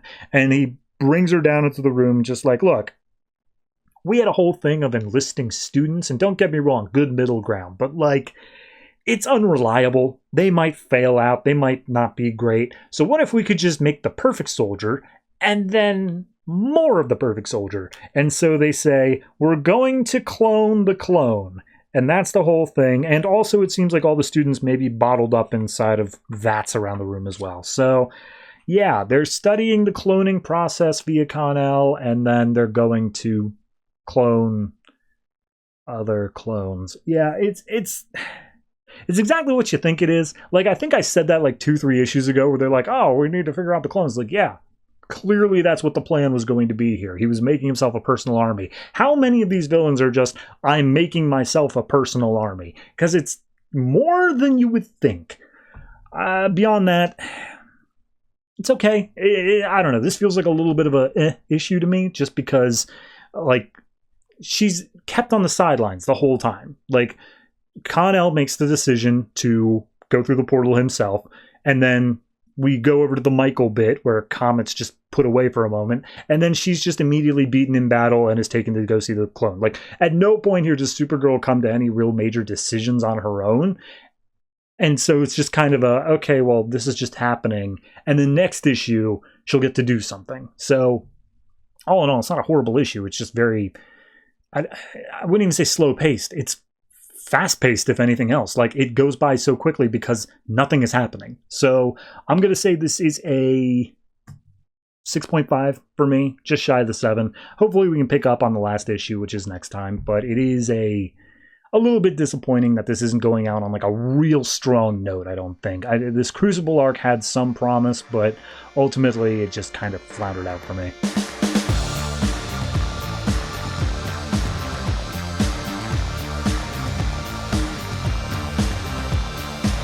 Superman Wonder Woman number 16, written by Peter Tomasi, art by Doug Mahnke and Ed Beans. So last issue, a whole big fight against Magog, and then end of it, it's revealed, oh, hey, it's Cersei. But it doesn't seem like they know who Cersei is yet. So this issue picks up 5 years ago, showing the attack on Metropolis by Darkseid, yada yada. And as the Justice League is fighting against parademons, we see that there is a young kid running home. He's like trying to get to his mom, and he is attacked by a parademon. And his mom comes out with a baseball bat and just is like, I got it, don't worry. And he hits the parademon over the head. And the young kid, whose name is David, is like, oh, Mom, you're bleeding. And he's like, don't worry about it. And the kid's like, they took Dad and they took my sister. Like, what are they? And she says, don't worry about that. I just need you to never stop, okay? Promise me you will never stop no matter how scared you get. And then she is immediately grabbed by a parademon and, like, taken away right before his eyes as he keeps his word and starts running again as his mom is taken away. And we see that is, of course, Magog, and he is still very pissed off as Cersei meets up with Superman and Wonder Woman on the bridge. Superman's still holding it together from falling apart as Wonder Woman's like, I don't know who you are, but I don't like what you're doing, and I'm gonna hurt you. And she's like, oh, you'll do no such thing. Check it out. And she commands her army of, as she calls them, Animen, animal men hybrids, to get ready to attack all of the bystanders nearby. And she, as soon as Wonder Woman hears Animen, she's like, wait a minute, you're Cersei. My mother warned me about you. And she's like, yeah, probably like a lot of warnings, because me and your mom go back pretty far. And at that point, Superman starts blasting away with heat vision. He's super pissed off that bystanders are being used as bargaining tools. Magog and the Animen defend Cersei, and Cersei then casts a spell to force Wonder Woman into like this rock cocoon that she is unable to get out of. And she's like, Wonder Woman's like, oh, so this was your plan, Cersei, to just use that boy against us? It is stupid. It only bought you. And she's like, it bought me this moment. This moment's all I need. So Magog goes off to attack Superman. Superman's still holding together the bridge, and Magog's like, you gotta let it go eventually, Superman. You're gonna let everyone down sooner or later, because that's all you do. And Cersei's like, okay, you do whatever it is you're gonna do, bro. I'm gonna take Wonder Woman, and we're gonna bounce. Bye. And so they teleport out, and then Magog's just left facing against Superman. And he's like, don't you get it, Superman? Everything bad that's ever happened has begun because of you, because you don't even realize you're a bad guy. Then we get a one-page setup for something I'm sure is going to come later, where there is somebody who's watching over a bunch of screens of like what's happening, and he tells someone else like, hey, we need Disaster and Atomic Skull out of their holding cells. I've got Multiplex in there. Just go ahead and use him to get out. And he's like, oh, does that mean my debt is cleared? And he's like, yeah, for now. And he's got a little notepad saying like, all of the stuff he owns. And he's like, yeah, but like, I may eventually need you again. And then that's he's just done with it. So we go back over to Magog and Superman. And Magog's like throwing cars at Superman, just trying to get him to let go of the bridge, saying like, oh, you guys, your league, you're the real causes of danger. You bring it right to our doorstep. It's all your fault. And he just keeps on trying to bash on Superman, trying to get him to let go of the bridge cables, so that way, they're all going to die. And he's like, oh, my family's dead because of you. And Superman, as he finally gets close enough, blasts Magog in the face with heat vision, causing Magog to fall down to the bridge below, gives Superman just enough time to pull together the bridge, solder it together, and then go down and face Magog. And now he's got Magog's weapon in his hand, and he's like, look, I'm sorry your family died, but seriously, we were doing everything we could to keep people safe, and that's all we ever try to do. But right now, you're going to tell me how to get to Wonder Woman before Argus gets here. And he snaps Magog's weapon, and in doing so, teleports him away over to Cersei. And immediately Magog's like, Cersei, why had you forsaken me? And then he gets zapped by Argus agents because he doesn't have any power anymore. He's still big and buff, but I guess his power was in his weapon. So we then go to the island of I, and apparently it's some magical nexus or something like that. And Cersei's basically saying, oh, Diana, look, I heard that you took on the God of War name, and I just knew that had to be an Amazon thing, because all you Amazons, that's exactly what you do. You just take things and you think that you earned it. And she explains her backstory as to how she relates to the Amazons is that when the Amazons over in Azarello's story were canonized to have gone out and mated with the local pirates and thieves and such like that, all the boys would be discarded, the girls would be turned into Amazons. And what Cersei asked for in exchange for a bunch of magical weapons and crazy stuff like that was, let me have the boys, because I'm going to turn them into my Animen, and I'm gonna have my own army so that I can raise up against the gods myself. And it was a good deal, but Hippolyta immediately backed out and instead sent the boys over to Hephaestus to be trained there instead. So Cersei, being immortal herself with all of her power, eventually bided her time, built up her power, and now she's got her Animen anyway. So as she's saying that, she's like, yep, and now I'm going to get my revenge on you. By the way, Superman's here. So he teleports in and immediately gets zapped by Cersei in a spell. We see that somehow Wonder Woman, being trapped in this rock cocoon, manages to weasel the lasso of truth out around Cersei's hand, and she's like, what the hell did this get? And then Wonder Woman busts out of the cocoon, starts getting ready to fight. She goes up against a bunch of the Animen, and she's like, look, I'm sorry for what my mom did, if that's the case, but like, I'm not responsible for that. That's not me. I'm God of War, and I do not care what you think of me. And she's like, you are a god in title only. You have not really earned it. So you know what? I was going to be content with Magog killing you because I thought he had a righteous fury thing going on, but now I've got something a little bit more personal. And we see that she's casting whatever spell on Superman that eventually makes him turn around and look like he is evil, more primal. And she says, let's see how far you'll go to save them from the animal in your man. So yeah. Superman's an Animen. It's kind of a whatever issue. All the Magog stuff was already dealt with of his family and whatever beforehand. That's nothing new. The Cersei stuff, it's nice to have a backstory as to why Cersei is so pissed off at Wonder Woman, like to make her an actual nemesis. But at the same stroke, yeah, it does kind of feel impersonal considering it's against Amazons as a whole, and more importantly, Hippolyta, rather than Wonder Woman. So I don't know. This issue's just kind of a whatever for me. The art looks great. I'm not going to complain about that. The art looks fantastic. But the story itself kind of just feels like, oh, we couldn't have Magog be the actual villain. So we're going to introduce Cersei because Magog's kind of a Superman villain. And we kind of need it to be Superman Wonder Woman. You know, it needs to always have both. Which is a bit disappointing. So I'm going to say this is a 6.5 for me. It's almost at the 7 just on art alone, but I do think the writing is just kind of like whatever enough for me to bring it down to that 6.5. Green Lantern New Guardians number 39, written by Justin Jordan, art by Diogenes Neves.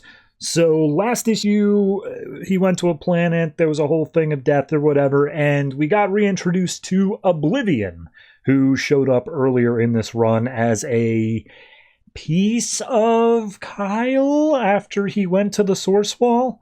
So we open up this issue with Kyle sitting in a diner, doing some drawings, and in steps his dead girlfriend, Alex, who's like, hey, Kyle, what's going on?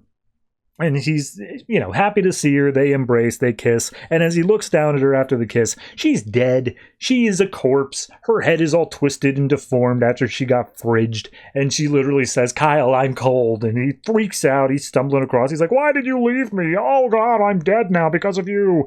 And Kyle freaks out some more. And as he's stumbling away, she's saying, like, this is what you bring, rotten ruin. He's like, I can fix this, I promise. And she's like, you can't. That's why I'm here. You can't do it. And that's why I will stop you. And he becomes a dark version of himself. The body of Alex shifts into Oblivion, but, like, it looks just like him. And he's just like, yep, I exist to stop you. And I'm just going to, look, throughout this entire issue, it's just a long-running philosophical thing of, like, what does Oblivion represent? I'm going to give you the clip notes right here up front. Kyle subconsciously, once he went past the Source Wall, understood that his power is seemingly infinite.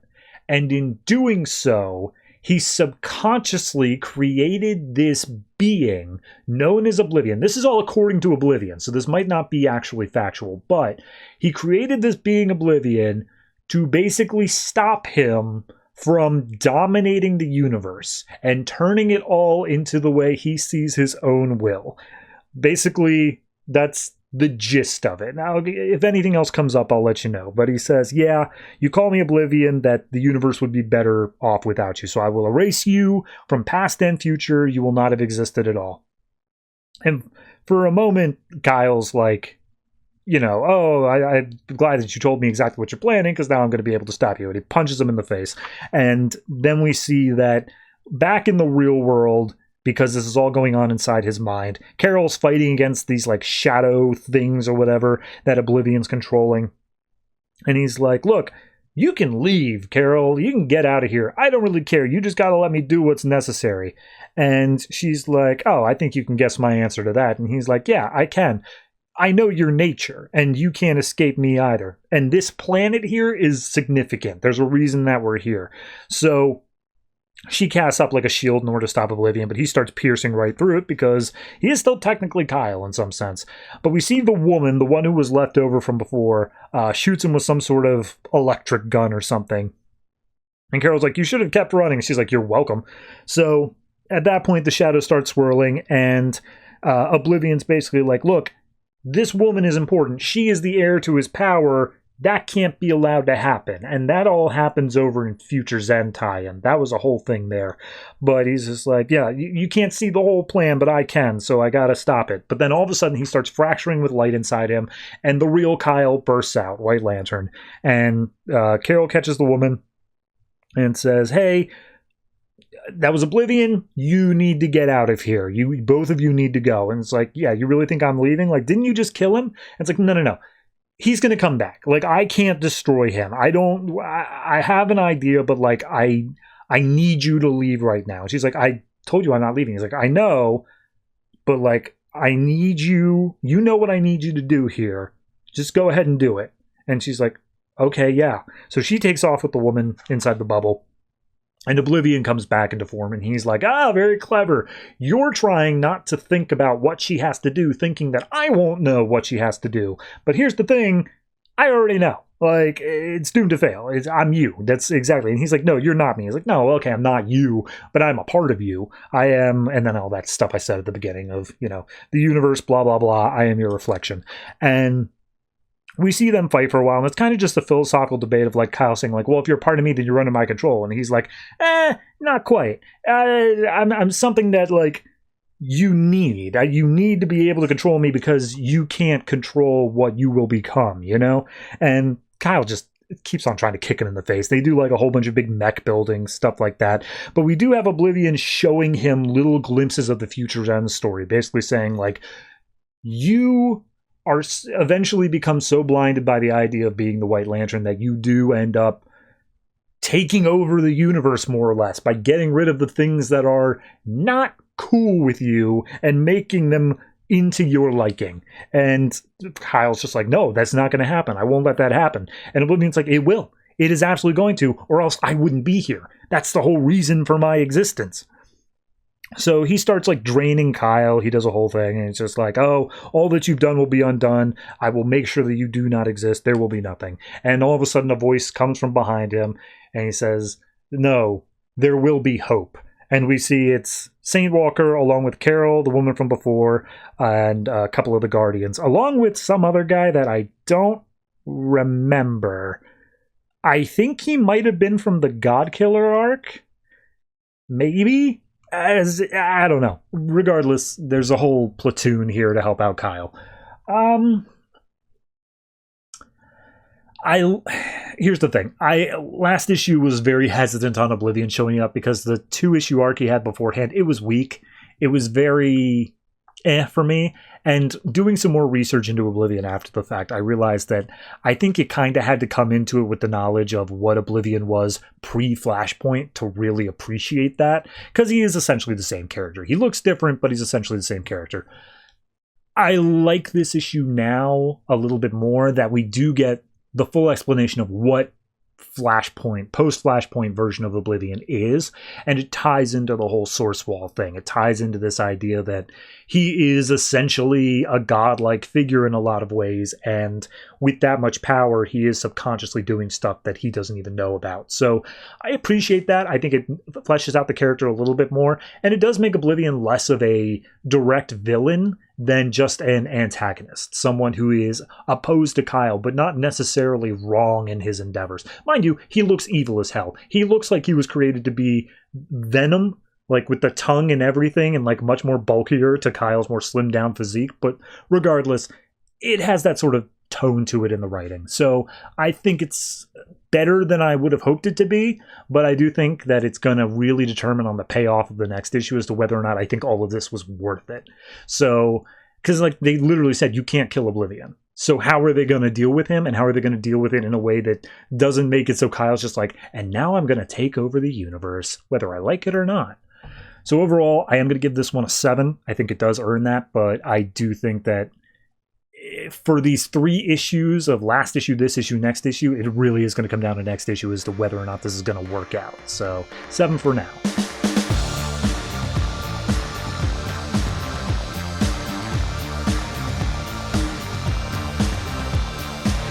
Justice League number 39, written by Geoff Johns, art by Jason Fabok. So last issue, Batman got infected, and then as he's unconscious and they're trying to go off and figure out how to deal with the virus, turns out the virus is sentient, and all the people it's infected are now coming after Superman, Wonder Woman, and Lex. So this issue picks up talking about a plague that hit Athens, and it's basically saying everything fell apart. And everyone thought that the gods abandoned them. And, like, there was no rule of law. And it all was garbage. And, yeah, that's pretty much what's happening here. So, Wonder Woman, Superman, and Lex are all fighting against the rest of the Justice League. Mostly Superman and Wonder Woman. Lex is off doing his own thing. But as he's trying to face down against them, we see Wonder Woman is fighting against, and he's basically saying, like, look, I've fought a lot of monsters before. One of the worst ones was Medusa. Medusa was coming into, like, the mainland to try to fight against, like, the descendant of Perseus, and then she went up against the U.S. Senator. Steve Trevor gave the story arc a name, Children of the Gods, but that's a story for a different time. And all I could think is, you're never going to deliver on that, Geoff. That's never going to be a thing. But regardless, she says that it all ends the same way. The monster is eventually stopped.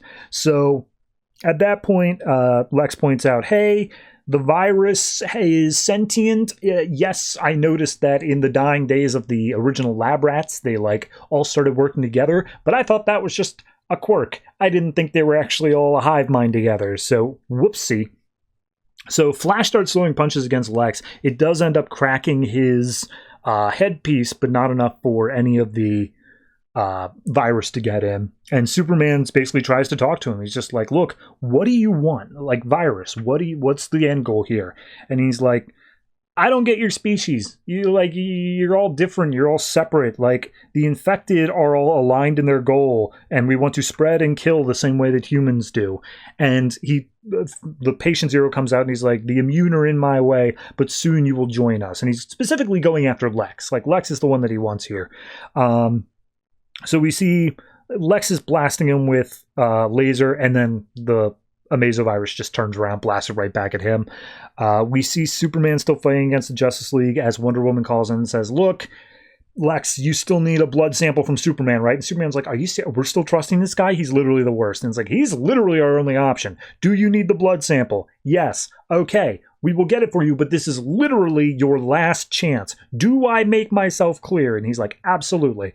So at that point, Wonder Woman busts back into the fight and says, Superman, go over there, help, give your blood to Lex, okay? Just do it. And Superman's like, fine, whatever. Lex, do you have I assume you have kryptonite in your soup somewhere. And he's like, no, actually, I'm fresh out. So we need something else that's going to be able to cut you open. And Superman just heat visions his own palm and says, there you go. There's my blood. Do what you got to do with it. But we got bigger problems.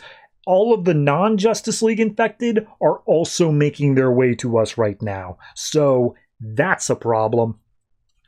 So as Wonder Woman's still fighting against everyone, Flash comes in, starts delivering supersonic punches. She is no match for that. But because he's not, the virus is not as familiar with controlling Flash, we see that Captain Cold manages to come up from behind and land a shot on Flash. And he's like, hey, what can I do to help? What's going on? And she's like, the virus is controlling these guys. Do not kill them. They are absolutely friendlies, but we need to stop them. And he has all of Argus behind him, so Steve Trevor's like, we got trank darts, let's go. So Wonder Woman's fighting side by side with Captain Cold, and Captain Cold's like, I didn't expect this to happen. This is absolutely outside the realm of what I expect fighting alongside Wonder Woman. It's friggin' awesome. And Wonder Woman's like, yeah, you're still a villain, but like, I guess you're cool. And he's like, no, I'm cleared. I'm cool. I'm pardoned. So Lex starts talking about some metaphysical thing about how Superman can see viruses, and disease is like the #1 destroyer of empires around the world, and he gives a couple examples.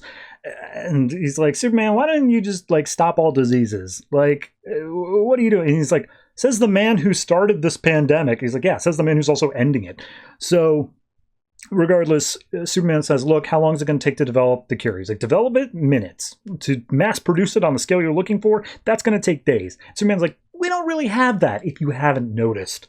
So at that point, Captain Cold manages to blast Patient Zero with a cold gun, and everyone freezes for just a minute, just a second while that happens. And everyone notices, and they're like, wait a minute, hold on. The cold did something. Superman wasn't using his cold breath because Patient Zero needed to be brought in like unfrozen, but like maybe that's what we need to do. So immediately Superman takes off, leaving Lex on his own. And Lex is like, God, Superman, I'm important, damn it, come here and protect me. But both Superman and Captain Cold face down Patient Zero. They freeze him, and he's done. Immediately the whatever is connecting all of the other people who are infected all just stop dead in their tracks. They're no longer attacking. Lex sits there all looking defeated, like, whatever. And Captain Cold takes a selfie because he's super proud that happened. So we get the epilogues. Everyone got their cures. Everyone was on lockdown until the cures came out. However, 3% of the population kept their abilities even after they were cured. Some people came forward and says, hey, I got powers, but some people seem to be keeping it secret. For instance, we see one man named Amos Fortune, who seems to possibly be a new villain for the group. And Lex is saying, like, yeah, you're not going to find them all. They're just going to keep springing out of the woodwork. It's whatever. But hey, we got Patient Zero. His real name is Dr. Armin Icarus, and he's still here. He's alive. I mean, not the man. Patient Zero's all that's left. The man is dead. We've told his family. And Superman's like, no, he isn't. He's right there. And he's like, no. His brain has been fully replaced by the virus, and he's not coming back. So, yeah, that's that. By the way, I got the okay from the president to do this, so check yourself, Superman. And as Superman's like, look, I'm going to fight to get Mr. Icarus back, Patient Zero speaks up being like, nah, man, he ain't in here anymore. I'm just me. And hey, Lex, one day I am going to infect you. I am Amazo. And he looks exactly like the Amazo bot from pre-Flashpoint. So there's that. We see, I think Steve Trevor or possibly someone else from Argus is talking to Neutron, who still has super cancer. And Neutron's like, hey, let me talk to Lex. I'll make a deal with him, and I'll tell him who's trying to kill him. And we see somebody pulls a gun on Neutron, seemingly whoever is in Argus. So, he's not supposed to be able to tell Lex. And then we get the last little bit, which is Jessica Cruz is talking to Flash saying, hey, I was controlled before by the ring and I was controlled by this virus. I really feel like I need to get control of my life. This is not good for me. And Flash is like, I get it. I understand. I think I found you a good mentor. And outside the Watchtower comes Hal Jordan saying, hey, someone tell Batman I'm here. So, yeah. Cool.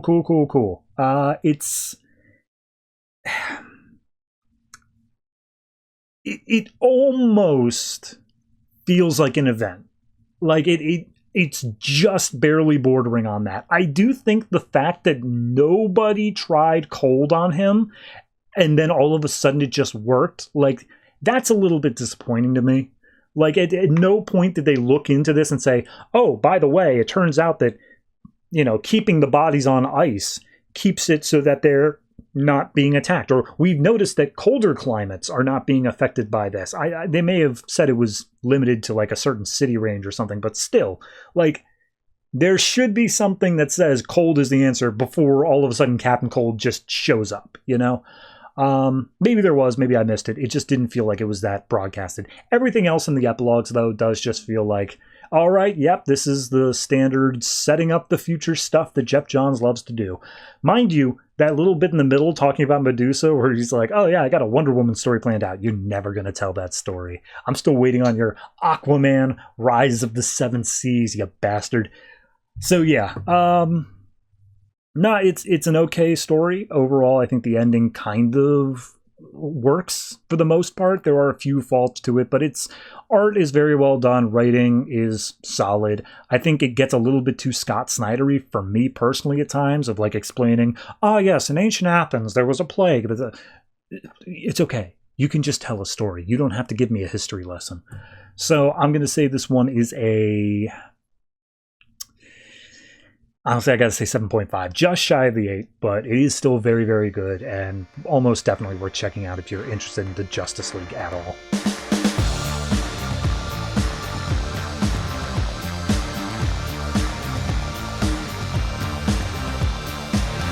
Wonder Woman number 39, written by Meredith Finch, art by David Finch. So last issue we had Superman going to investigate some tunnels underneath one of the villages that disappeared, and then all of a sudden his camera went out.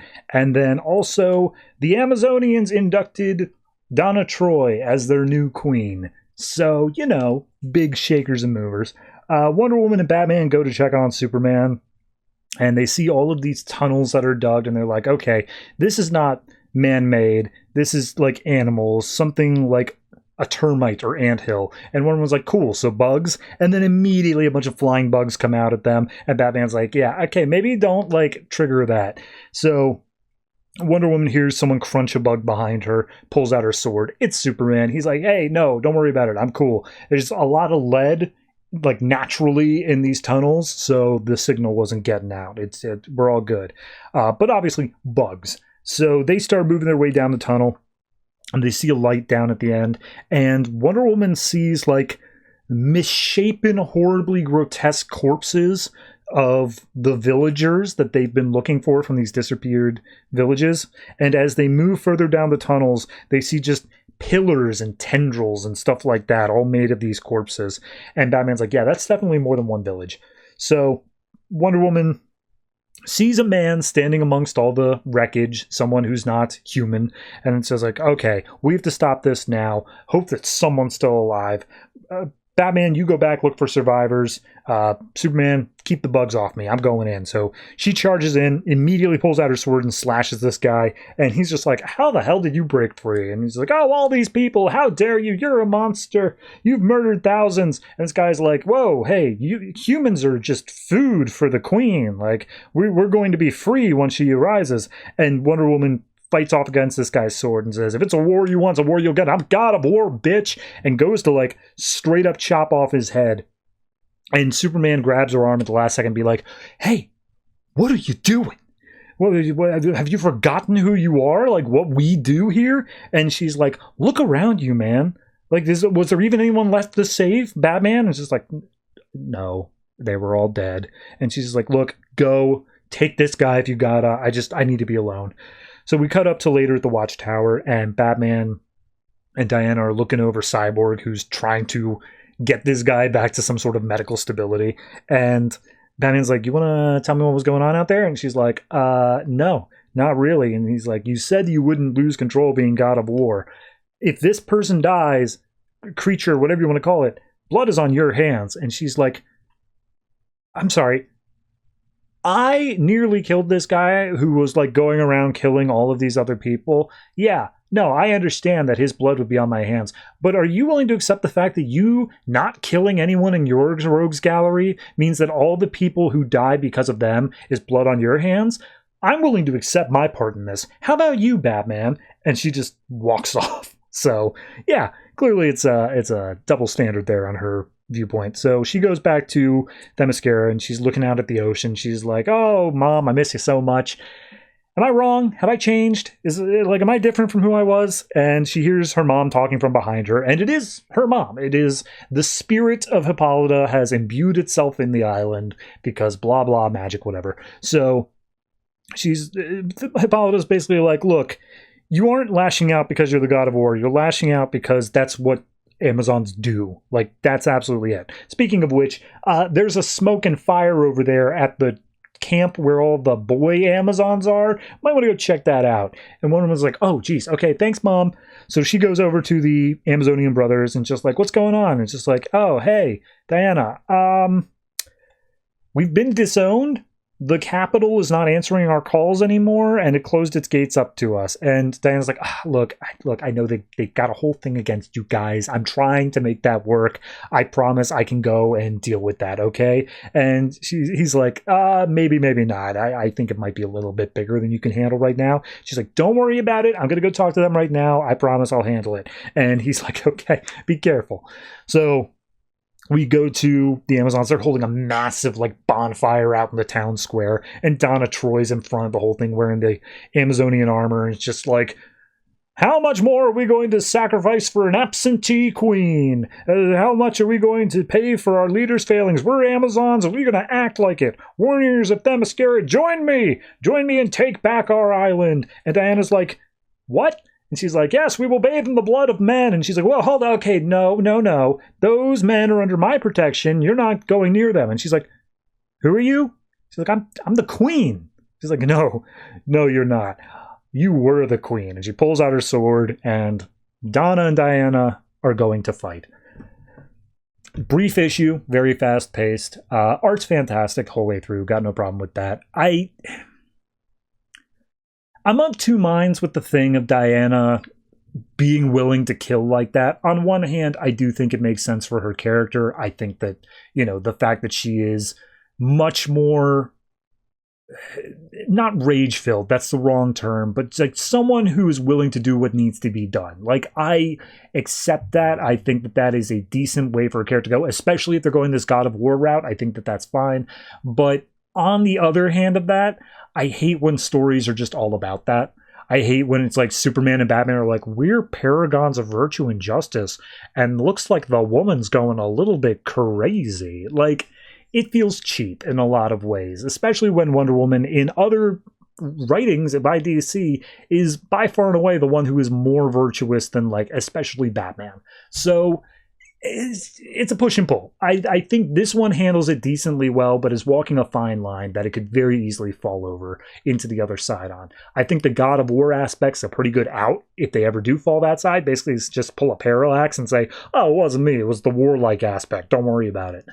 So, yeah, it's a little iffy for me, but I do think this issue is fine. Just very fast paced, so I think that keeps it from being an 8 for me, just in terms of feeling like I got my money's worth.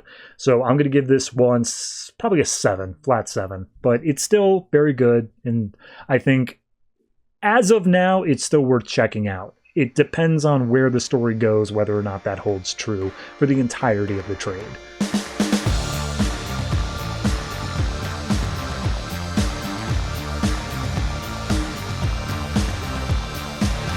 Teen Titans number 7, written by Will Pfeifer, art by Kenneth Rocafort. So last issue, a frickin' nuke went off at Star Labs, and doesn't seem good.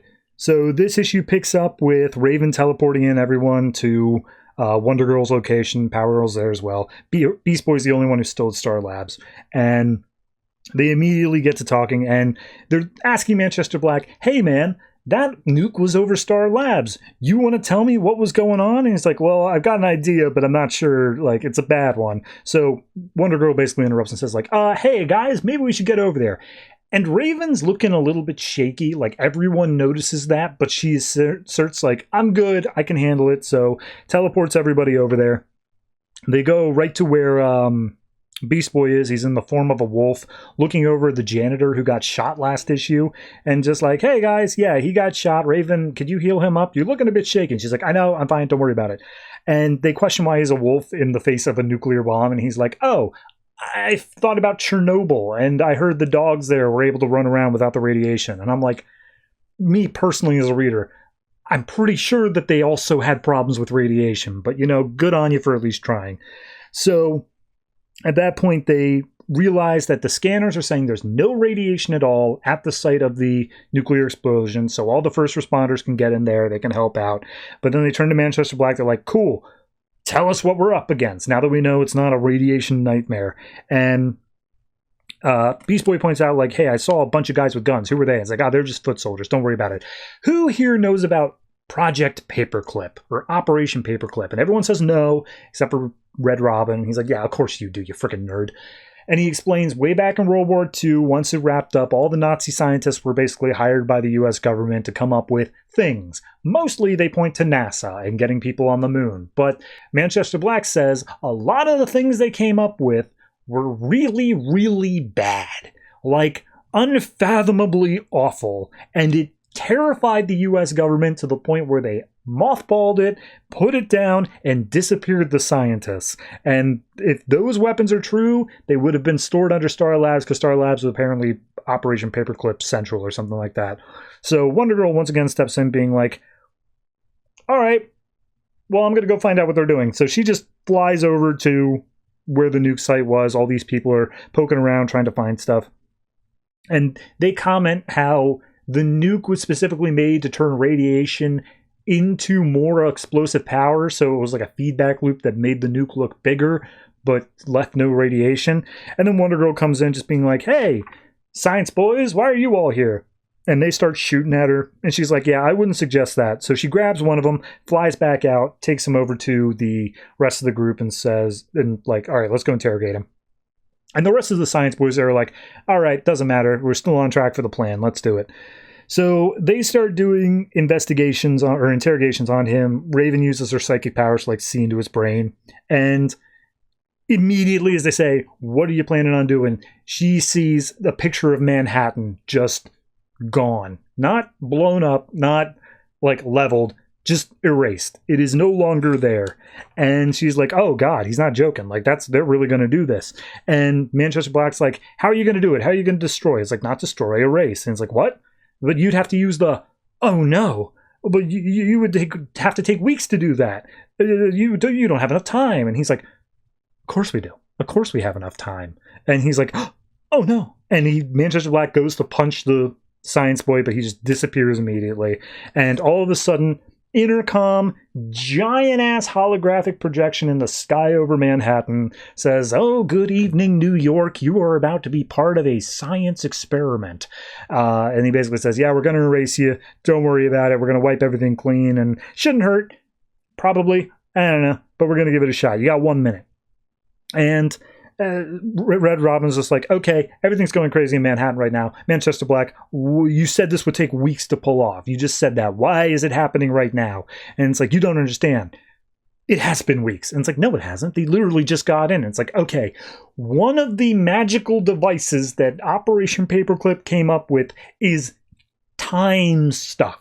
More importantly, stopping time for everyone outside of a predetermined bubble. So unless you have some sort of magical ability to see faster and perceive things faster, you would absolutely be destroyed by this bubble thing. Like, it would allow them to do everything so much faster that it would be weeks for them and a millisecond for us. So Raven, you are the only person who has that ability because you are magical. So it's very important that you, and then all of a sudden everything freezes. So they operate, the people have activated their time bubble.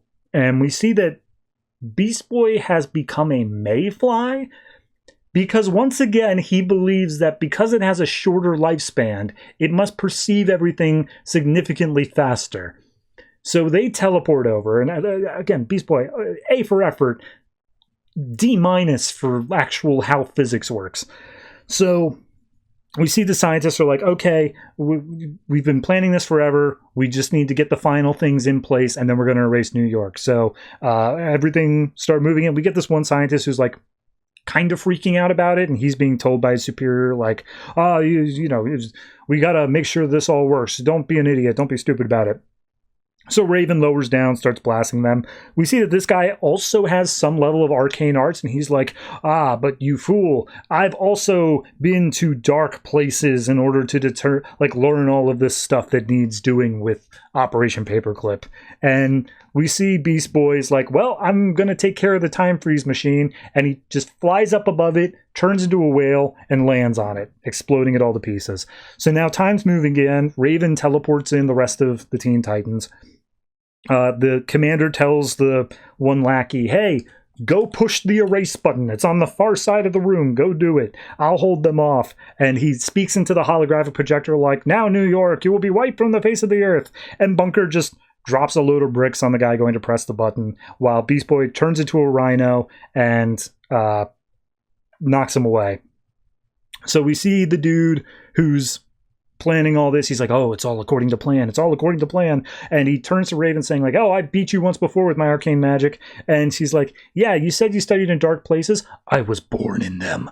And she uses some even darker magic this guy has no idea about in order to get captured. And Beast Boy points out, hey guys, the holographic projector thing's still on after we just saved the day. Do you think anyone's watching? And we see them being projected over the New York skyline as the whole city just says, thank you, Teen Titans. So, short little epilogue. We see the guys being transported in the back of a police van. Manchester Black's talking to Josiah Power on the phone saying like, yeah, man, Teen Titans are great. They're doing great. With their power and our brains, we could make them the future of Star Labs. And it turns out they're trending on Twitter. They are literally the only thing anyone is talking about. But we see Red Robin approach and say, hey, Manchester Black, when you were telling us about like the time stop thing, you said that it was the second most dangerous device they ever made. What was the first? And we see that the dude who said it was all according to plan, and he was running the whole thing, he has some sort of powers that allows him to blow up the back of the police van and walk out with his skin still burning. And he says, still all according to plan. So, who is this guy? How is he related to stuff? Yeah,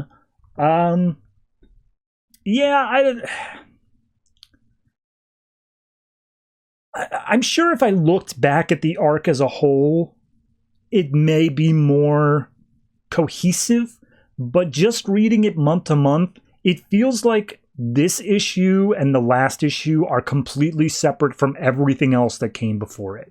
Like, that was really setting up this thing of Manchester Black being, I mean, a villain first and foremost, but more importantly, being the driving force of everything. But it feels like this issue, unless he's playing the really long game here, he is kind of inconsequential to this. Like, this happened despite him, you know? And I'm willing to bet that Manchester Black is actually behind all this, but I don't know. It just seems like a very strange pivot all of a sudden where he's like, oh, I'm actually on your guys' side, and I want the Teen Titans to just help my own personal gain, instead of it being this larger thing where he blew up Star Labs. Clearly that cannot be that beneficial to personal gain, you know? So, yeah, I mean, we'll see where it goes, but ultimately it just felt like this issue and last one were a little bit, oh, we've got to end the trade, you know? So I'm going to say this is a... I say 6.5. I still think the Rocafort art is good, and I mean, they made it interesting. They made it fun at the very least. It just feels so disconnected, though, that it's kind of hard to judge as a larger piece of the story as a whole. But 6.5 for this issue on its own.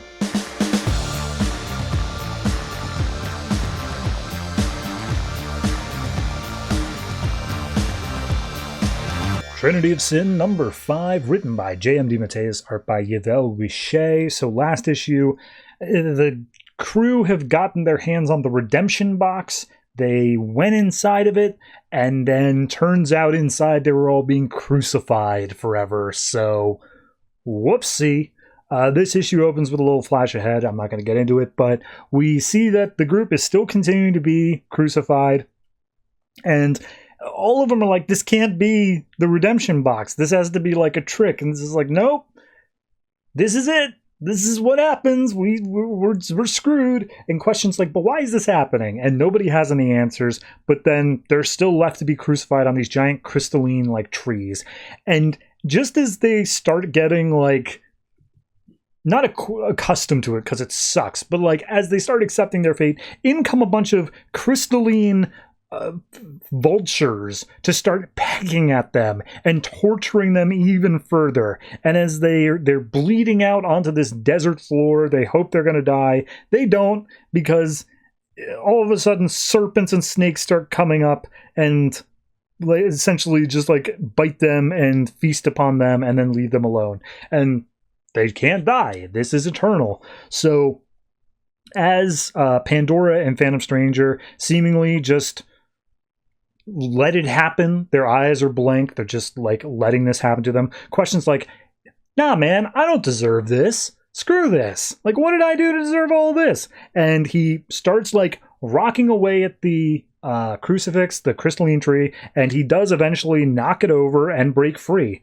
And as he breaks free, he looks up at Pandora and Stranger, just being like, any other time I would just leave them because screw them, but they did take on the burden of my torture for all that time for no discernible reason besides like they felt they should. So I should help them out as well. And he tries. He goes up and he tries to help Pandora, but ultimately it doesn't do anything. He's not able to free her. So he then just starts running through the desert and he starts asking himself, like, why is this place the way it is? Why is it our own personal hell? Like, what is going on here? Why am I the only one who could break myself free? And as he runs over the desert, he's suddenly greeted by all these spirits who are just like saying, like, who am I? Who am I? Who am I? And as he looks at them, he realizes it's all faces that he's taken over the millennia as he's trying to come to terms with his own identity, because he doesn't know who he is. He's completely lost there. And he's like, oh, some of them are men, some women, some black, some white. Like, I don't know. I don't know what I'm doing here, but all of them are part of the identity that was taken from me. And he starts to think, like, am I a monster? Am I a sinner that the council said I was? Or was I a blameless man who was sent there under false pretenses? Like, I don't know. I have no idea. But he takes out his spear of questioning or whatever and starts whipping it around at all the spirits. They all disappear. And as he's still thinking this question of who am I, in comes the caretaker, who is the angel that takes over care of this box. And he's like, does it really matter who you were? Or does it matter who you, like, how you live? Like, time's an illusion, past, futures, all that, whatever, blah, blah. You get the point. But your eternal soul, like, you define that by how you live. And he's like, what if I don't have a soul? It's like, everyone has a soul. You're not that special. You have a soul. So he pulls Question up to his feet, and Question's like, all right, well, is that what you've come to offer me? Redemption? And he's like, no, your salvation isn't with me. It's back there with Pandora and Phantom Stranger. And then he disappears. And Question's like, okay, all right, he starts piecing it together. He starts getting an understanding. And he's like, this box is not actual, like, hell in the sake of it's, like, always bad. The reason that I was able to break free is because I am not aware of my own identity, nor the sins that I did in order to get me to deserve this level of punishment. As such, I am the only one who does not think that I deserve it. I am the only one who is questioning whether or not I deserve this punishment.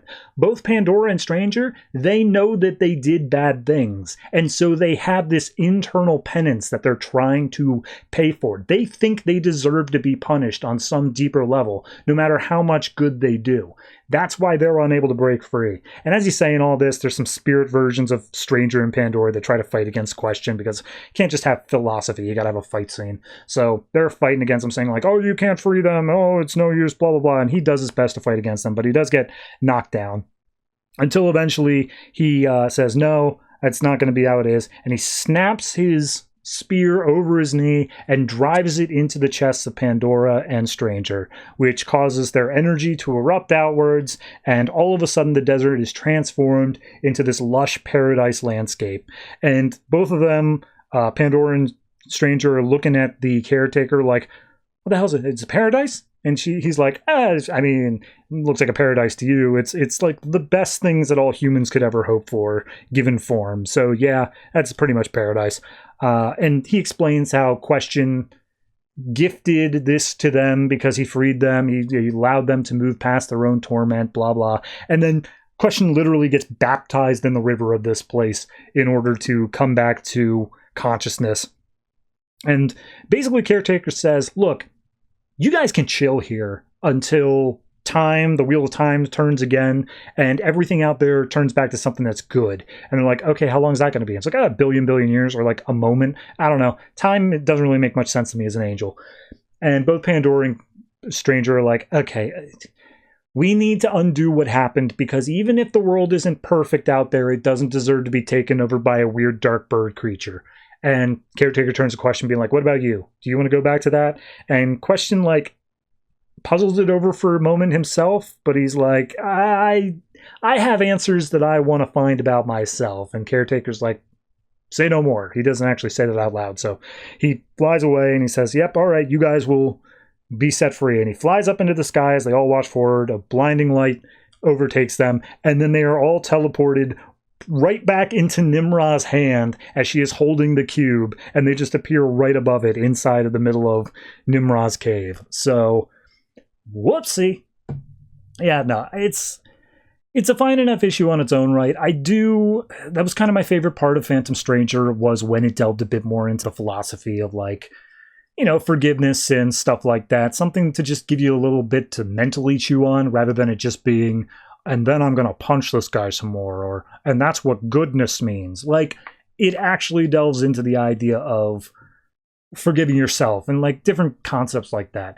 This one, I think, was a little bit weird for me because it's simultaneously playing on this idea of you have this internal desire to be punished, but then simultaneously you recognize that, like, that's stupid.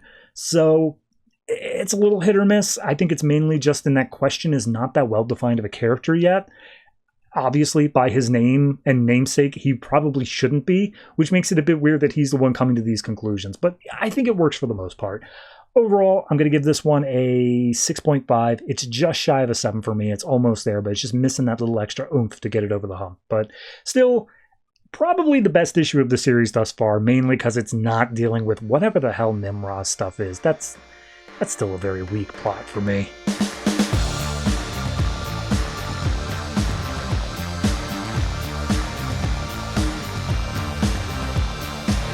Batman Eternal number 46, written by Snyder, Tynion, Fox, Higgins, and Seeley, art by Alessandro Vitti, Kristen Deuce, and Ronan Cliquet. I don't know why that one's hard for me.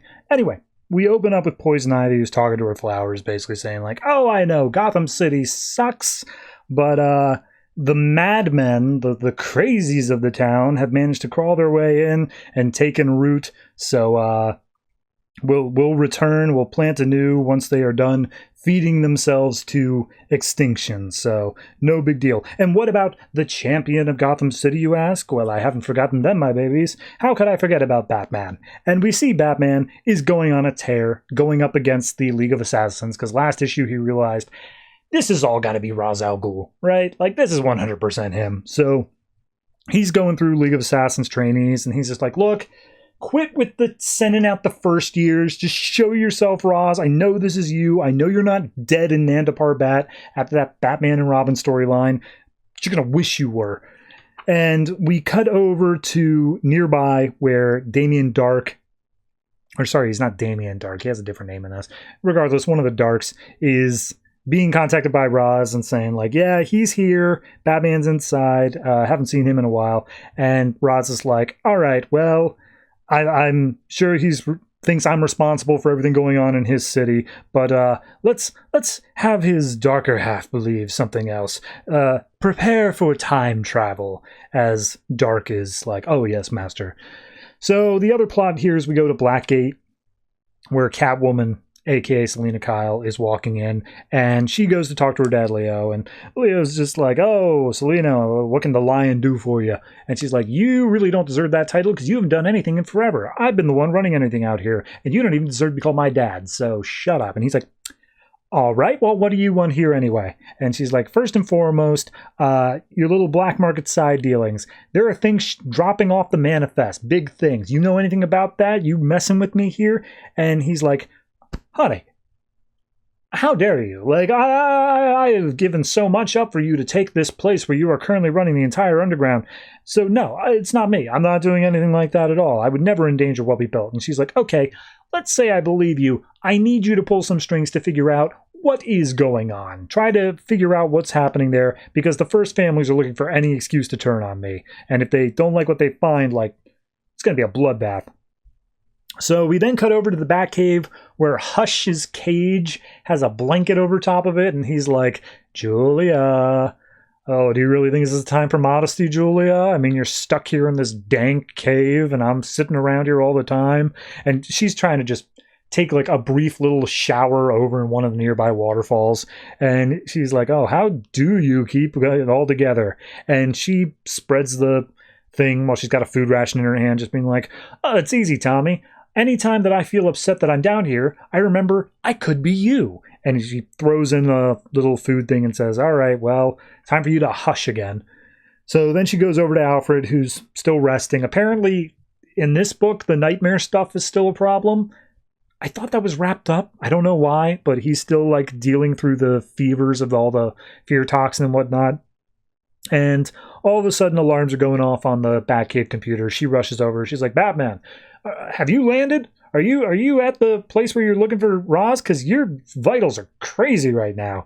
And it's coming through as just like static, like barely a word. And he's like, Julia, yeah, I'm here. Can you hear me? He's like, touch it. He's like, yeah, okay, whatever. So then all of a sudden Roz pops over and he's like, hey, detective. I know you are wondering where I am, but I think the better question is when I am. And Batman's immediately like, seriously, stop. What is it? What have you done to my city? And he's like, look around, Batman. There's no walls, no floors. I'm nowhere, and yet everywhere. And he points out basically saying, I've made time travel, and you're now in the future with me. And then all of a sudden, this bigger version of Batman comes and like starts attacking him, and he's like, oh, what do you see when you look into the years ahead? Do you see yourself more broken and cynical, or do you see yourself passing the mantle on to someone else, someone who's always been there? And we see Dick wearing the bat suit and like coming to attack him, and he's like, or maybe you'll find a new heir, somebody who's a prodigy, worthy by virtue. And we see Terry McGinnis making an appearance. He's like, or maybe someone by blood, someone who has been tempered like fine steel of your skills to protect from the threats your city faces tomorrow. And it's Damian in the big collared bat suit, and he reaches out and he's like, Damian, no. And he's just like, oh, I have another one. Well, let me ask you this, Batman. Is Batman eternal? That's right, I dropped the title. So at that point, he's surrounded by a bunch of various Batmen, all possible representations of the future. And then he just reaches out through the fog and he's like, this is just hallucinogenic gas. It's stupid. Dr. Dark, I know you're here. And his name is Ebenezer Dark instead of Damian. But he's like, you're supposed to be dead. And he's like, yep, that's what they keep telling me. But I just do what Ross says and he lets me live. And as he's saying this, out of the fog comes Lord Deathman. And I can't spend a lot of time on this, but suffice to say, Lord Deathman's a treat. He always has been. He's got a Deadpool aspect to him where every time he shows up, he can't die, so he takes absolutely nothing seriously. He gets his head smashed into a computer by Batman, and Batman's like, now that's what I call a computer interface, right? Yuck, yuck, yuck. And it's like, it's simultaneously a joy and also the worst writing I've ever seen. So Batman starts breaking his arms and legs by like, I know you can't die, so I don't have to hold back. And he's just like, man, that sucks, Batman. Get down here. I'll chew your piggies right off. And Roz comes over to the intercom. He's like, yeah, look, I'm sorry about him. This thing, I thought that it would be something that could allow me to live forever by using his blood, but nah, he's crazy. He's absolutely insane. I don't want to deal with that.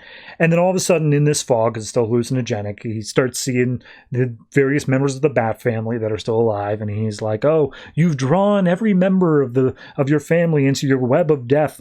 And you've weakened the foundation of your city. It's turned against you. But just know, it ain't me. And Batman pushes through the fog. He's like, you're lying. He's like, nah, seriously, man. You want proof? Fine. Come in through this door.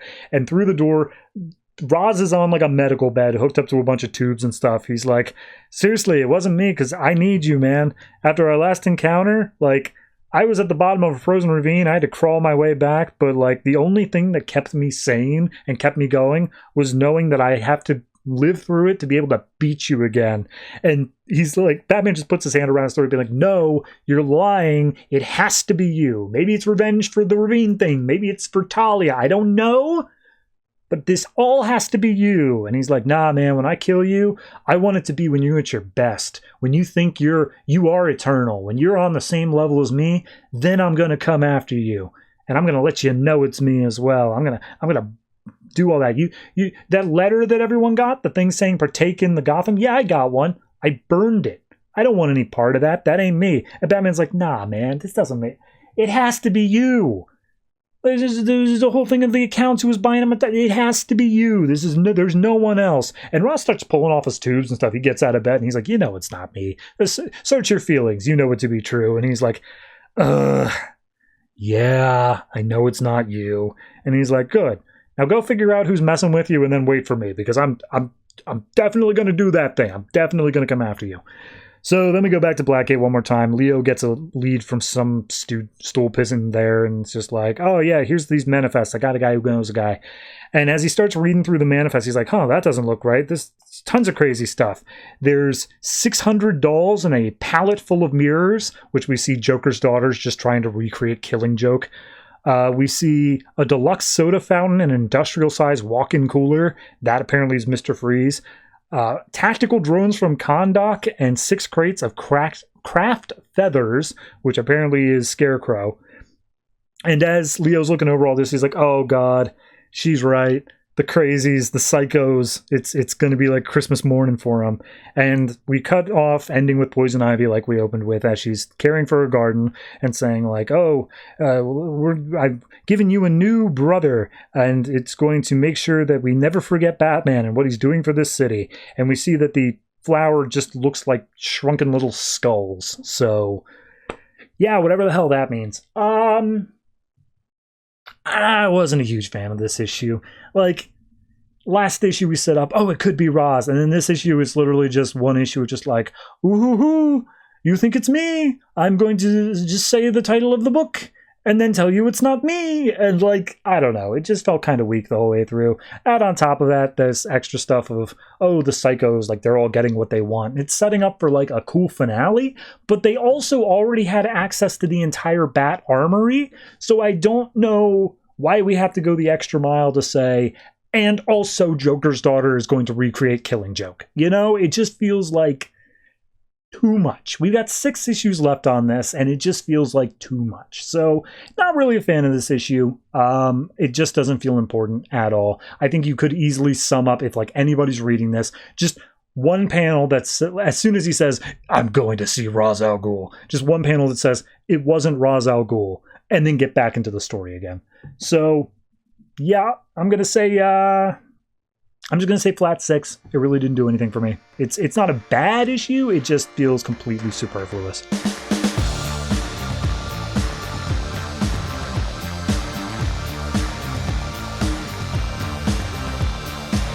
Future's End number 42, written by Azzarello Lemire, Jurgens Giffen, art by Scott Eaton. So this issue picks up with Cyborg and a few other members of the League, all still trying to go up against Brainiac's ship. And they're like, oh my god, it killed Adam and Hawkman. And Cyborg's like, yeah, if it killed them, we probably got no chance. But it's going to try to take down Manhattan, so we got to do what we can. And freaking Wildfire's just like, let me take a shot at it. And his suit is breached. And it's like, oh no, Wildfire's suit. And it's like, this happens like every issue he shows up in. But regardless, Equinox tried to freeze it. Everyone's trying to do what they can. And Cyborg's like, okay, everyone step back. Take care of Wildfire. Like, do what you can. I'm going to do what I can here. So back down on Earth in New York City, Shazam, still wearing the Superman outfit, and Superman are meeting up, and Shazam's just like, oh wow, you're here, and I'm still wearing this. How awkward. And Superman's like, yeah, well, I appreciate the sentiment, don't worry about it. Brainiac's vessel's up there, we got to deal with that. And then all of a sudden, they both get teleported back inside of the dome. And Dr. Polaris is like, oh yeah, I transmitted this I cobbled this transmitter together. Don't worry about it. Just get back to fighting. And the female Firestorm is like, oh my god, that's actual Superman. To which point, as they're about to get to work fighting against Brainiac, Shazam's like, hold on, let me do this. And he says Shazam, turns back into his normal outfit, and he's like, all right, let's do it. So at that point, Shazam asks Superman, hey, why is he taking New York? To which point why is he attacking New York? To which point Superman says, he's not attacking, he's taking it. So we then cut over to Miss Terrific, who's talking to Batman, saying like, isn't it glorious, Batman? The dawn of a new era right here in front of us. I've talked to God. Can you say the same? And Batman just punches him in the face, being like, there's no God here. It's just us. Stop being stupid. So he goes over to the computer, and he starts trying to deal with that. We see Terry McGinnis is fighting against the Cyborg Joker Batman thing, and it's just a extended fight scene of him dodging around, trying not to get killed. And he's talking to Alfred, his computer program that shut itself off, being like, hey man, I don't know if you're actually still listening or not, but I really need you to be, because I need you to run an analysis on these spheres falling down from the sky. Tell me if there's any sort of pattern to them. Please, for the love of God, turn back on. I really need you here. And as the fight scene continues on, he's almost smashed by a few of these spheres falling down. He's like, Alfred, you miserable second-rate refurbished. And then Alfred's voice clicks in. He's just like, I'm mapping the pattern now. No need to get so testy about it. And Terry's just like, oh, geez, I never thought it'd be good to hear your voice again. So Cyborg's still trying to blow up the Brainiac skull ship. Meanwhile, turns out the Atom did not get atomized. He actually, when it looked like he got hit, he shrunk himself down very quickly to make it seem like he was gone. But he's now invading the ship, hoping to find Engineer. As he makes his way inside, he comes across all of these images from previous points in the multiverse and hypertime, and he's like, oh my god, this is incredible. It's a pure stream of information. This must be what the Flash feels like. It's too much to take. I'm going to lose my mind. And then we cut back to Shazam and Superman. They're going up against Brainiac. I think it's Lois is watching from the ground. It's basically like, the first responders are doing great. And like, seriously, they are the real heroes here. Don't want to overlook them. But like, I'm drawn to the giant kaiju in the sky, specifically Shazam and Superman punching around it. Because like, damn, that's cool. And so Superman goes for Brainiac. Brainiac's like, oh, the Kryptonian. Look, this phase is critical. I got to deal with you. And Superman's like, damn right you do. And then Brainiac just launches like 500,000 laser beams at him, all of which manage to take him down, knock him down to the ground. And he's like, good, threat removed. Now begin the removal of the lithosphere. And we see Brainiac's laser plunges down underneath the ground of Metropolis and starts severing off like the lower half of the dome so that he can just pull the city right up and out. And he's like, perfect, it works. Now initiate transference procedure. And as Adam is pushing his way through the info stream, he does eventually come across Engineer. And he's like, oh, cool. She's just hooked up by a bunch of wires that seemingly are just data transfer. Like it's not like life critical. So I'm just going to cut him real quick. And he pulls out his little sword and starts cutting off the wires. And as Cyborg is about to get overtaken by the Brainiac skull ship, all of a sudden its tentacles start recoiling and Adam comes out holding the body of Engineer. And he's like, hey, the whole ship stopped working. Was that you? And he's like, yeah, sorry, needed you to be the distraction. He's like, hey man, you just saved our asses. He's like, yeah, I kind of did, didn't I? So back down on Earth, we see Firestorm is going around trying to do what she can to help. And she's like, oh, it's like all of Manhattan is being lifted up. And Jason's like, well, that's not possible.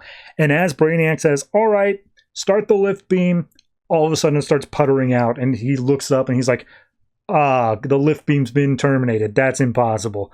And as he looks up, he gets so pissed off, he bashes a ceiling. There, it looks like Lois is about to get hit by the debris, and Superman, however, manages to get in the way, and he gets hit by it instead. And as she gets close by, she turns over his body and says, oh my god, after all these years, it's Superman.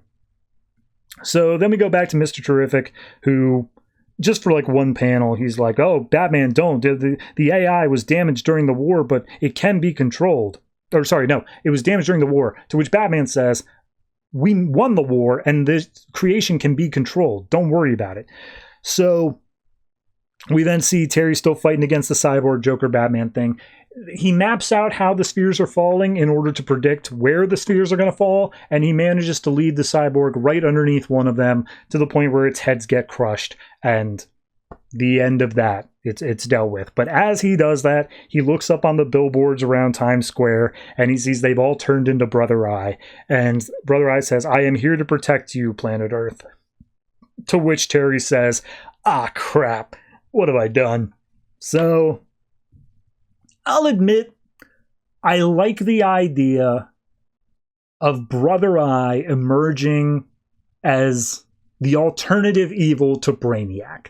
Like, it's Brainiac or Brother Eye. You don't have an option as to which one is going to, like, you have to take one or the other. It's not a matter of I'd rather neither.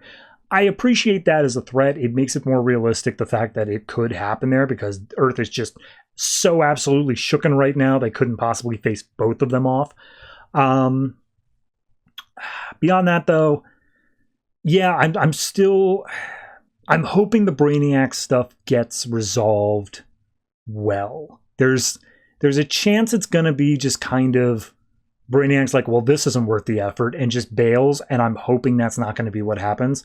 I don't know how I want it to end, though. I don't have really a good ending in mind. I just know that there would be such thing as a very unsatisfying ending, and I'm hoping we don't hit that. So, yeah, overall, it's focused.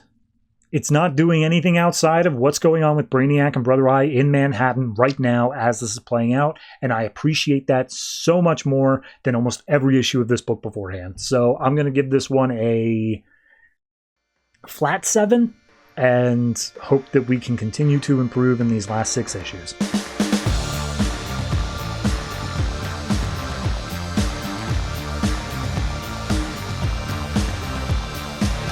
Earth 2 World's End number 20, written by Bennett, Johnson, and Wilson, art by everybody who can hold a pencil. So, this issue picks up at the center of the Earth, where the Parliaments take place. Alan Scott's still just looking at the core, and he's like, I can go down there and try to kill the Death Spawn. And before it does any more damage, like, that's a thing we should jump on very quickly. And the Green Parliament is just like, no, look, I can heal the Parliament. I can do that, but, like, things are bad up there. We lost the blue avatar. It is gone. Everyone else is weakened. We need to combine our powers. That's the only way that the world is going to be saved. So you need to go up to the surface to do that. So he gets back up. He's just teleported up. And he looks around. He sees Sam is a little bit injured. And he goes over. He's like, Sam, you good? You good? And he's like, oh, my strength's returning. But what about the Parliament? And it's like, broken but alive. And then Grundy goes over to the blue avatar and just like, you sure about that, man? He's like, okay, mostly alive. So the Parliament members all start talking to their avatars, just being like, look, we are attacked not only from within but without. Great power approaches from space. You guys gotta do what you can, combine your powers, but get out into space. And it's like, okay, I guess. So they all start flying up. Meanwhile, we go to New York, where Helena and Batman are looking at the fact that the entire city's being turned to molten metal.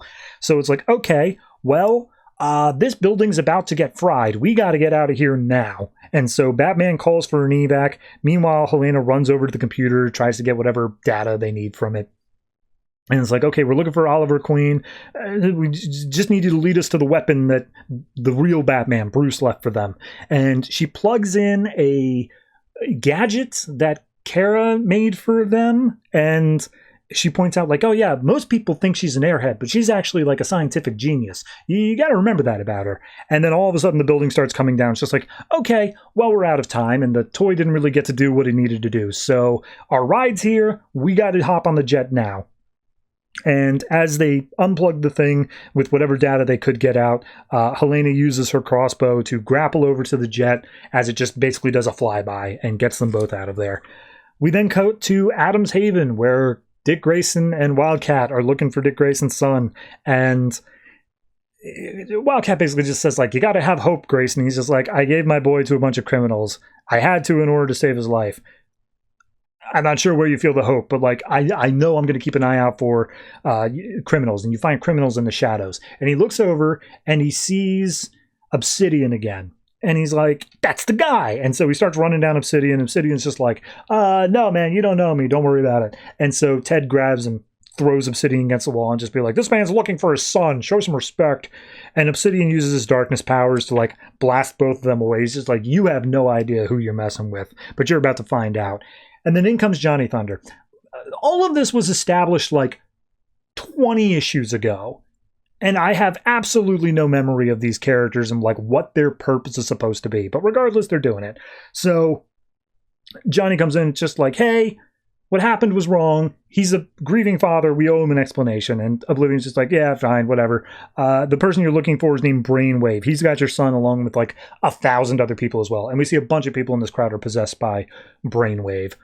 So up in the space area where they're going for that ship that's being hidden, Mr. Miracle and Mr. Miracle and Fury are bringing Mr. Terrific and Sandman through the void of space because their ship exploded, and they're like, humans aren't meant to survive this. It's 30 seconds out here. I think they're both dead. But they get him into the airlock, and yeah, Mr. Miracle, he's like, yeah, they both died.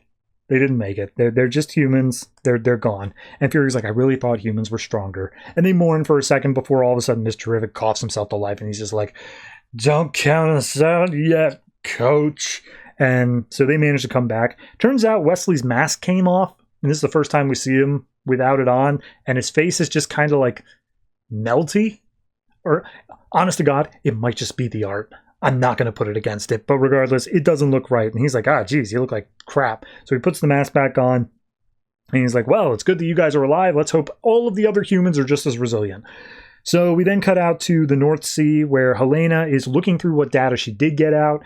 She says it's like a riddle, and there was this guy who was really into riddles that her dad fought, so she's going to try to decode it. And then Batman's like, yeah, you do that. I'm just going to take a bit more drugs. So he takes more Miraclo. They all get out to whatever this place is in the North Sea that they were led to. And as they get out, there's a bunch of razors on the railing that they don't notice. They prick their hands, and turns out it's a blood test. The computer starts saying, like, blood sample commencing, Wayne DNA detected from generation -1 and generation +1, to which point then we see a hooded green figure say, it can't be. Is that Helena Wayne?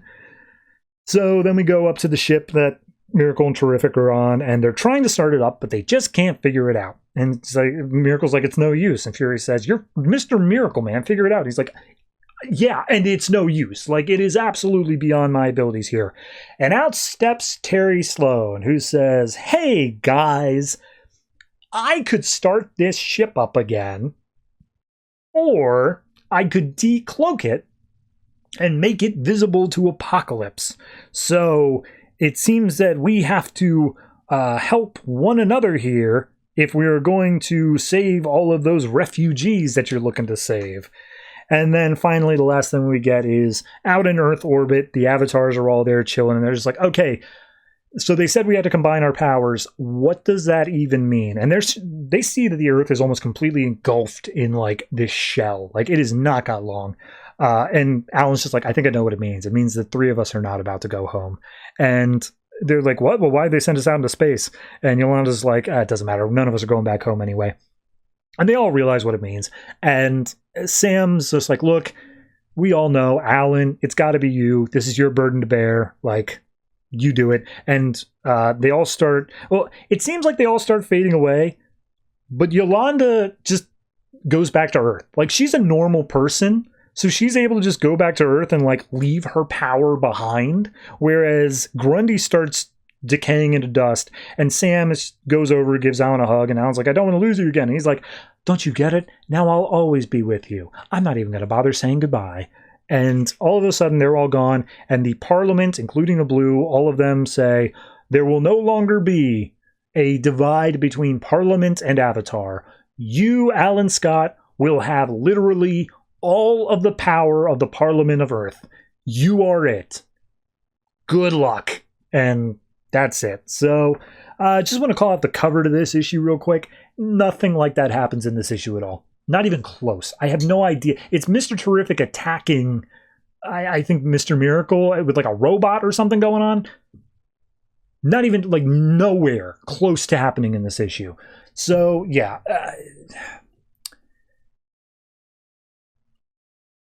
I like the Avatar stuff. I think that could lead to something really cool as like one final thing that manages to save everyone. And it's something that like Darkseid could not foresee, and none of the Earth, like Apocalyptian forces could foresee, because it is something that is unique to Earth itself. I like that as a concept. Pretty much every other plot just feels like, okay, well, I guess that's a thing now. Like, oh, we found Green Arrow. What is his purpose here? It's to lead them to a weapon. So it's just a stopgap. Oh, Terry Sloan's on the ship. What is his purpose here? To start the ship. Oh, so it's just a stopgap. Like, everything we're doing here is just a stopgap to the larger plan we already have had in store. So And even the Psywave stuff, like, okay, he's looking for his son. He knows he has to go to Psywave. Why? Because the Psywave has a son. It's all just stopgaps.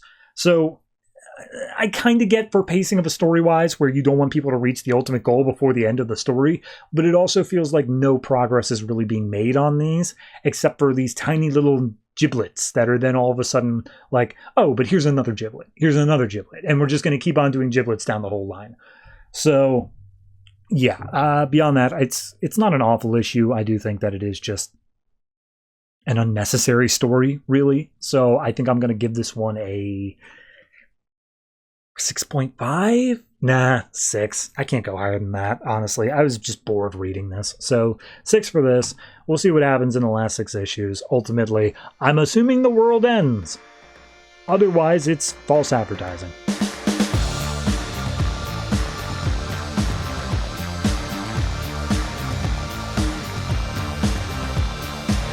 And that's it. That's all the comics that came out from DC Comics this February 18th, 2015. And I am, once again, as I said at the beginning, going to try to keep this brief because it just never stops. It's an endless game of push and pull of me wanting to talk about these things and them taking way longer than they have any right to. So next week, much like this week, we have 16 comics. And not only that, one of them is Secret Origins, which already is an anthology that's going to take an extra period of time. So, whoopee! In no particular order, though, next week we've got Batman, Arkham Manor, Catwoman, Gotham Academy, Gotham by Midnight, Red Lantern, Sinestro, Aquaman, The Flash, Secret Origins, Deathstroke, Star Spangled War Stories, Justice League Dark, and then our 3 weeklies, Batman Eternal, Future's End, and World's End. So, all that's coming out. Don't really have anything big to say it. I don't think any of them are big event comics. Batman, I think, is the penultimate part of Endgame. There's going to be one more issue of that, but everything else is pretty standalone. That might be the last issue of Secret Origins, now that I think about it. No guarantees, but also it's not a story, so check in if you're interested in whoever that covers. Judging off the writers, it's going to be Batgirl and then 2 other people, I don't know. So yeah. All that said and done, if you have anything that you would like to add to the conversation, you can leave it down in the comments down below the YouTube video, or if you're listening to the audio version, you can find us in numerous different places. We have a Patreon, we have a subreddit, we have a Discord, we have a bunch of places that you can share your thoughts and tell me once again that I need to add images to this podcast, because that's how I get viewers. I see your comments, I read them, and they hurt me every time because I can't do that, because I'm lazy. Seriously, I don't think you understand how much I've streamlined everything here, where like there is so minimal of editing that needs to go into this. I can basically just stop recording and put this directly out to YouTube. It's so efficient that if I were to add images to the mix, I'd probably die, if I'm just being honest with myself. Anyway, keeping this brief. Thank you very much for listening. Hope you tune in next week. Be sure to interact with this podcast and or episode on YouTube in a positive manner. I will see you next time, and always try to remember, if it ain't broke, don't fix it.